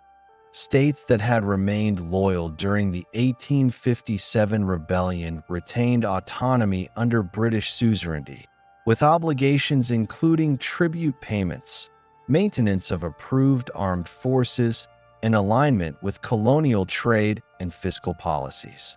States implicated in the rebellion faced territorial reduction, installation of compliant rulers, or direct annexation. This selective approach reinforced loyalty among local elites while ensuring that the colonial administration maintained overarching control. Political advisors and residents were posted to princely courts, overseeing administration and mediating between local rulers and the viceroy. Public health and welfare were incorporated selectively into consolidation efforts. The British administration recognized that famine, disease, and social instability could threaten both revenue and order. Irrigation works, canal construction, and water management projects were developed primarily to support agricultural productivity, but they also provided limited mitigation against famine. Medical services were gradually expanded, including military hospitals and urban clinics, reflecting both pragmatic concerns for troop readiness and emerging notions of public health. Social policies remained secondary to revenue and control objectives, but they contributed to the stabilization of colonial governance in sensitive regions. By the 1870s, the British Raj had successfully consolidated political, military, and economic control across the Indian subcontinent. Centralized administration, codified law, disciplined military forces, and integrated infrastructure enabled effective governance, while revenue stability and trade integration reinforced fiscal foundations. Educational, legal, and bureaucratic reforms produced a limited cadre of intermediaries capable of supporting colonial authority, and princely states were incorporated into a structured system of indirect rule. Economic exploitation continued, particularly through cash crop production and trade monopolies, but administrative oversight and infrastructure mitigated some of the social tensions that had fueled earlier revolts. The period from the 1870s to the turn of the 20th century in India was characterized by profound economic and social transformations under the British Raj. Following the consolidation of political and military control after the 1857 rebellion, the colonial administration increasingly focused on economic exploitation, infrastructure development, and social regulation as means of sustaining authority. These decades witnessed the integration of India into global markets, the restructuring of agrarian and industrial systems, and the emergence of a limited urbanized professional class, while simultaneously generating social dislocation, economic dependency, and new patterns of inequality. Agriculture remained the primary occupation for the majority of India's population, but colonial policies systematically reoriented rural production toward export-oriented cash crops. Cotton cultivation expanded in western India and the Deccan, while indigo and opium production continued in Bihar, Bengal, and parts of the Northwestern Territories. The administration encouraged irrigation and canal projects to increase agricultural productivity, including works along the Ganges, Indus, and Godavari rivers. These infrastructure developments aimed to stabilize revenue collection and integrate agricultural regions into the global economy. However, reliance on cash crop cultivation exposed peasants to global price fluctuations and created vulnerabilities to famine and rural indebtedness. Subsistence agriculture remained secondary in many regions, leaving local populations dependent on market conditions for survival. The colonial state employed a complex system of land tenure to manage agrarian production and revenue collection. The permanent settlement, initially limited to Bengal, continued to influence zamindari relations, with landowners responsible for fixed payments to the government regardless of crop yield. In Madras and Bombay, rivalry systems directly assessed cultivators, while in other regions, intermediaries collected revenue under various tenancy arrangements. These systems prioritized revenue certainty for the state over peasant welfare, incentivizing landlords and revenue officers to maximize extraction. Indebtedness and occasional land confiscation became common, particularly during periods of crop failure or price decline, reinforcing hierarchical social structures and generating periodic localized unrest. Industrial development under the Raj remained limited, focused primarily on the production of raw materials for British industries and the extraction of resources. Indian textile manufacturing, once a major economic sector, declined under the pressures of imported British textiles, tariffs, and restricted market access. Coal, iron, and other minerals were extracted extensively, primarily to supply industrial centers in Britain and support railway expansion within India. Small-scale indigenous industries, including pottery, metalwork, and artisanal crafts, were maintained in rural and urban areas but often operated under economic conditions shaped by colonial market priorities. Urban centers experienced telegraph lines, postal systems, and improved roads complemented railway expansion, enhancing communication across administrative and commercial centers.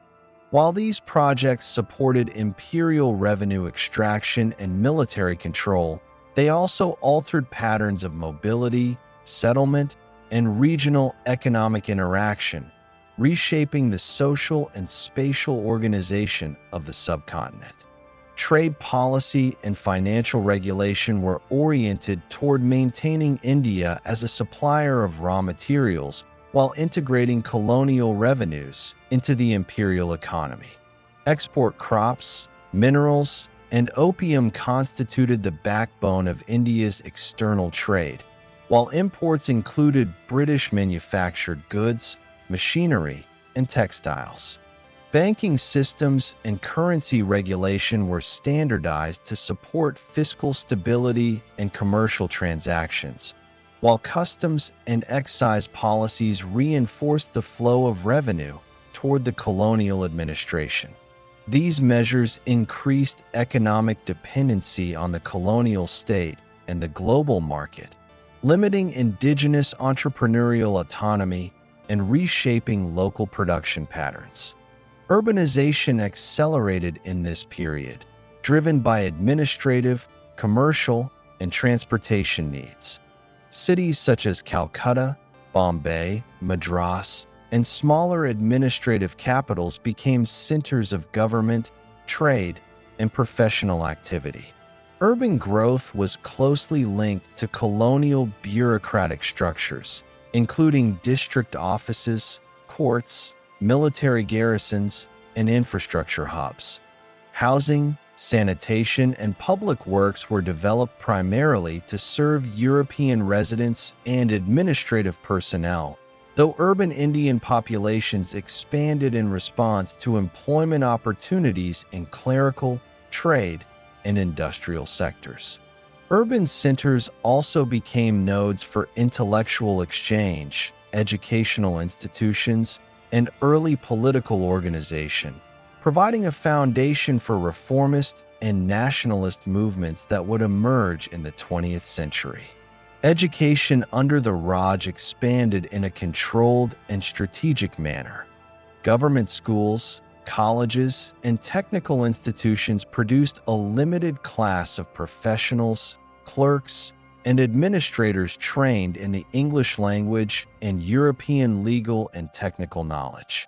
Missionary schools complemented state education, focusing on literacy and vocational training while maintaining oversight to prevent political agitation. Curricular emphasis on administrative skills, law, and Western knowledge facilitated the integration of Indian intermediaries into colonial governance. At the same time, these institutions inadvertently created an urban intelligentsia capable of critiquing colonial policy, engaging in reformist debates, and ultimately contributing to nationalist sentiment in the late 19th and early 20th centuries. Social policy under the British Raj reflected a combination of pragmatic governance and cultural regulation. While explicit interference in religious practices was limited to avoid unrest, administrative oversight affected temple endowments, land grants, and religious property.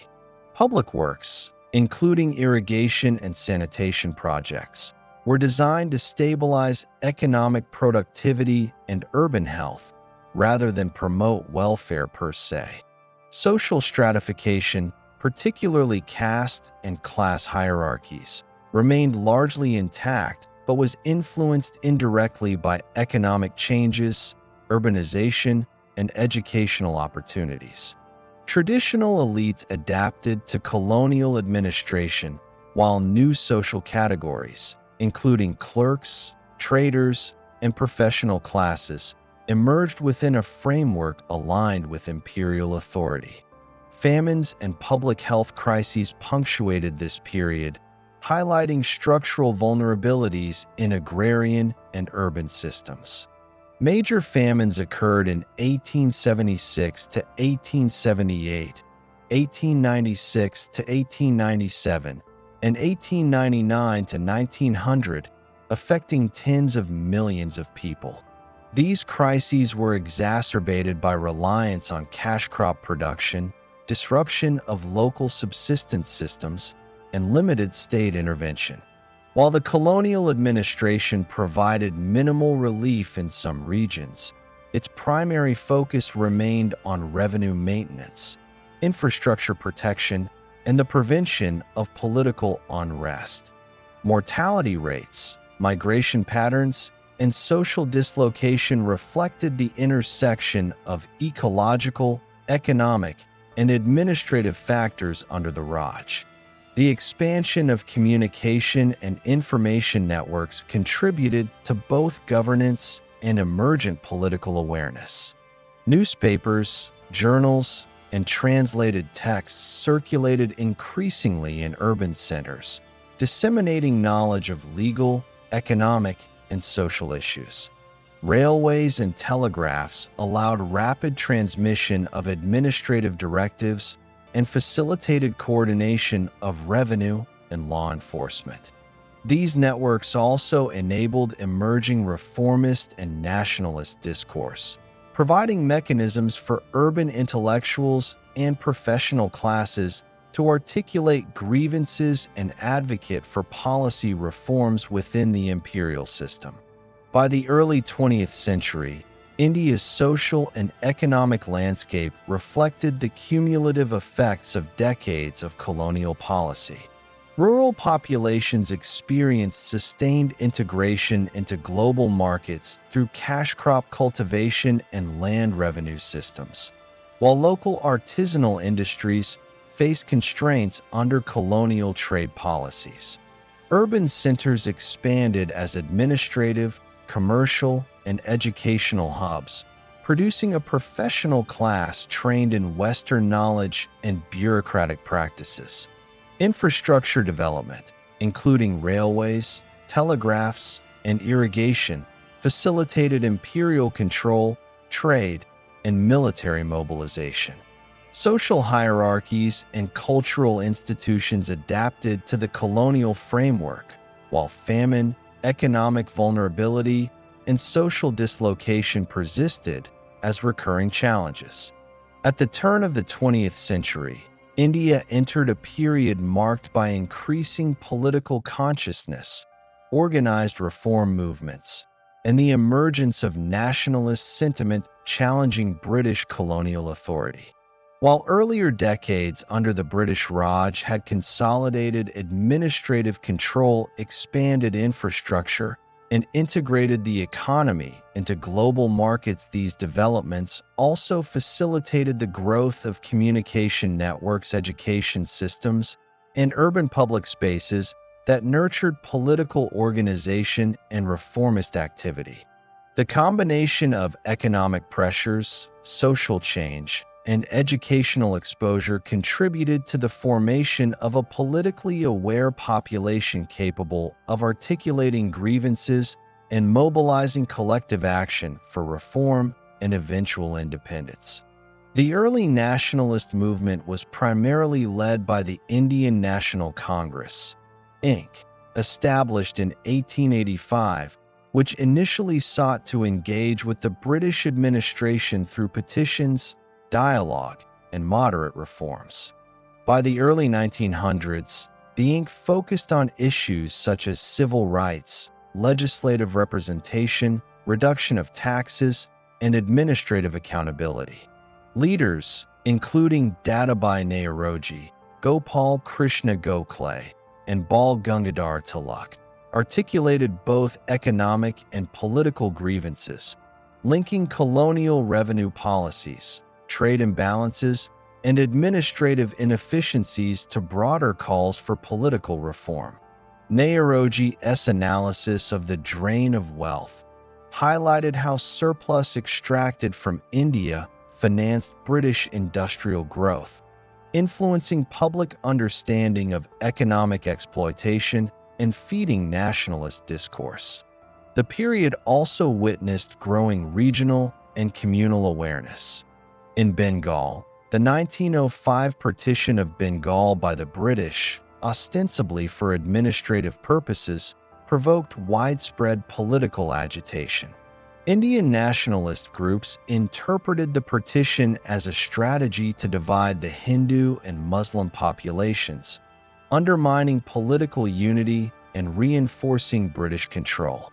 The opposition to the partition catalyzed mass mobilization, including boycotts of British goods, the formation of political associations, and organized public meetings. Leaders such as Surendranath Banerjee and Aurobindo Ghosh emerged in Bengal, advocating for both constitutional reforms and assertive nationalist action. The anti-partition movement also accelerated the development of political print media, journals, and pamphlets as vehicles for mobilization and discourse. By the 1910s, the political landscape had diversified.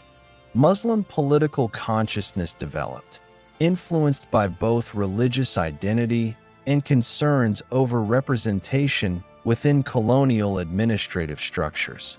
The All India Muslim League, established in 1906, sought to protect Muslim interests within the framework of British governance, emphasizing legislative representation, land rights, and educational opportunities. The League's emergence reflected the British policy of indirect rule and communal categorization, as well as genuine concerns among Muslim elites about political marginalization and the protection of religious institutions. Interactions between the Congress and the Muslim League highlighted both possibilities for political cooperation and the growing complexities of community. The nationalist movement increasingly emphasized economic self-reliance, Swadeshi policies, and promotion of indigenous industry. Textile production, cooperative enterprises, and local crafts were promoted both as economic strategies and as symbols of resistance to colonial economic control. Educational institutions and print media disseminated nationalist ideas, linking economic critique with political mobilization. The 1930s witnessed further institutionalization of political struggle. The civil disobedience movement, 1930 to 1934, including the Salt March of 1930, exemplified organized nonviolent resistance targeting symbolic and practical aspects of British authority, such as salt taxes.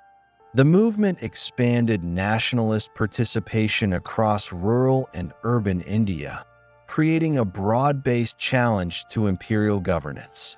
The British response included arrests of leaders, censorship, and localized repression, but the persistence of civil disobedience underscored the effectiveness of mass mobilization in pressuring colonial administration. Legislative reforms, including the Government of India Act of 1935, introduced provincial autonomy and expanded electoral representation, though these measures remained constrained by overarching colonial authority. The Second World War further accelerated nationalist politics. The British declaration of India's involvement without consultation generated widespread opposition. The Quit India movement of 1942, under Gandhi's leadership, demanded immediate withdrawal of British authority. The movement involved strikes, sabotage, and mass protests across urban and rural centers. While suppressed through arrests, violence, and censorship, the campaign highlighted Indian determination for self-governance and intensified political pressure on the British. Simultaneously, the Muslim League, under Muhammad Ali Jinnah, advanced demands for a separate state to protect Muslim interests, linking nationalist aspirations with communal identity and setting the stage for eventual partition. The period from 1942 to 1947 involved negotiations, political compromise, and constitutional planning. Britain's weakened post-war position, economic exhaustion, and inability to maintain colonial authority created conditions conducive to Indian independence. The Indian National Congress and Muslim League engaged in constitutional discussions and interim governance arrangements, navigating communal tensions, administrative transition, and economic restructuring. By mid-1947, plans for the withdrawal of British authority were formalized, culminating in the transfer of power and partition into independent India and Pakistan.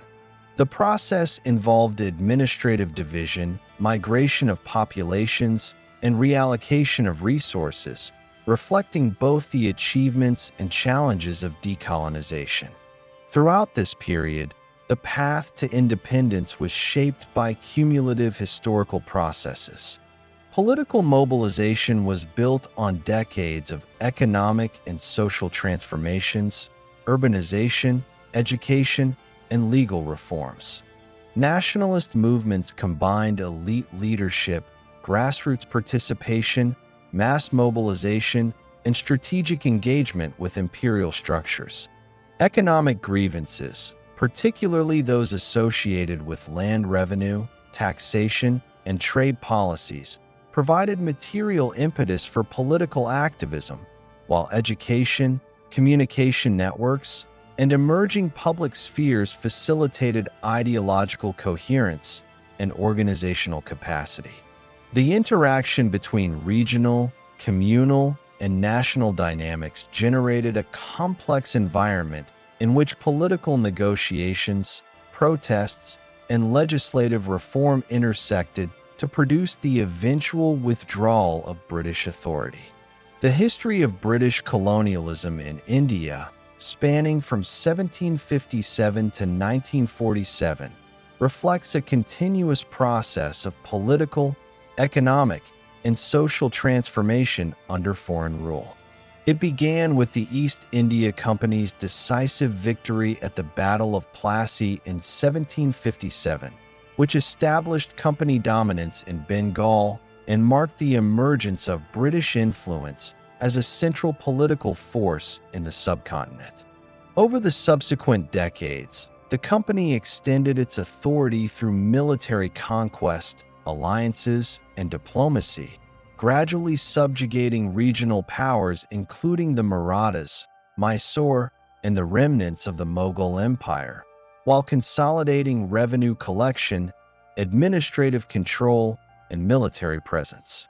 By the late 18th and early 19th centuries, the company had become both a commercial enterprise and a territorial sovereign, implementing systems of revenue, law, and governance that reshaped agrarian, urban, and political structures.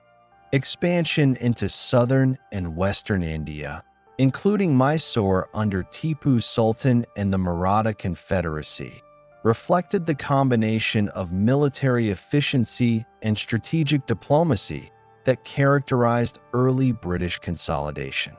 Revenue settlements, such as the permanent settlement in Bengal, and administrative codification created predictable fiscal and legal frameworks, while simultaneously generating widespread peasant and elite discontent. The consolidation of British power in India also involved systematic social and economic restructuring.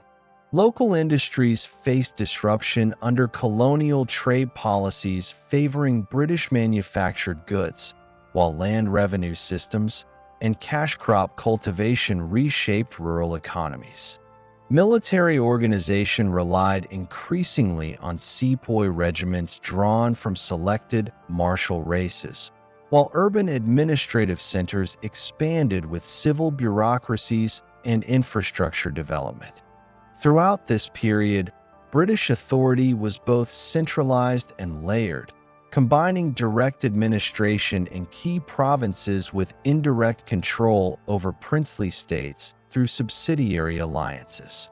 The 1857 rebellion represented the first major challenge to company authority, uniting sepoys, displaced elites, peasants, and artisans in a widespread, though regionally fragmented, uprising. Its causes were rooted in military discontent, revenue oppression, cultural interference, and socio-political grievances. The rebellion's suppression revealed both the strengths and vulnerabilities of colonial control, leading to the dissolution of the East India Company and the establishment of direct crown administration in 1858. This transition inaugurated the British Raj, formalizing governance through a viceroy and centralized bureaucratic apparatus, reforming military recruitment, codifying laws, and maintaining princely states under structured suzerainty. From 1858 to the 1870s, the Raj consolidated authority by professionalizing administration, integrating the economy into global trade networks, expanding infrastructure, and reforming the legal and military apparatus. Railways, telegraphs, and roads connected provinces to administrative and commercial centers, facilitating troop movements and economic integration. Education and technical training were introduced selectively to create an intermediary class capable of supporting governance. Land revenue and fiscal policies were adjusted to maintain state authority while limiting potential triggers for unrest, and loyal princely states were rewarded to reinforce imperial control. Economic and social transformations accelerated from the 1870s to the early 20th century. Agriculture remained the dominant occupation, but the colonial state promoted cash crop cultivation, irrigation, and canal projects to stabilize revenue and support trade. Urban centers expanded as administrative, commercial, and industrial hubs, producing a professional class educated in English and trained in bureaucratic, legal, and technical skills. Infrastructure facilitated integration into global markets, while trade policies reinforced dependency on the colonial economy. Rural indebtedness, periodic famines, and constraints on indigenous industries underscored the persistent inequalities inherent in the colonial system. By the early 20th century, the conditions for organized political resistance had emerged. The Indian National Congress, founded in 1885, initially sought moderate reform but gradually adopted assertive strategies in response to limited concessions. The Partition of Bengal in 1905, World War I, and post-war legislative reforms such as the Montagu-Chelmsford reforms catalyzed mass mobilization. Nonviolent movements, including Gandhi's non-cooperation, civil disobedience, and Quit India campaigns, mobilized urban and rural populations, bridging social, regional, and class divides while challenging British authority. Simultaneously, the All India Muslim League articulated communal interests, reflecting the complexities of political representation and identity in colonial India. The culmination of nationalist activity, economic pressures, and the post-war weakness of Britain led to the transfer of power in 1947. Constitutional negotiations, political compromise, and mass mobilization resulted in the establishment of independent India and Pakistan, ending nearly 2 centuries of British control. Independence represented the conclusion of a long historical trajectory in which military conquest, administrative centralization, economic integration, social transformation, and nationalist mobilization intersected. The legacies of the Raj, including infrastructure, legal and bureaucratic systems, and social stratification, continued to influence Indian society, governance, and economy, providing the structural context for the post-colonial era. The history of British colonialism in India thus illustrates a continuous and complex process, from initial military conquest and commercial dominance, through the establishment of bureaucratic and economic control to the emergence of nationalist consciousness that ultimately secured political independence. Over these 190 years, India experienced the full spectrum of colonial influence, including military, economic, administrative, and social transformations, culminating in a decisive struggle for self-determination that shaped the modern subcontinent.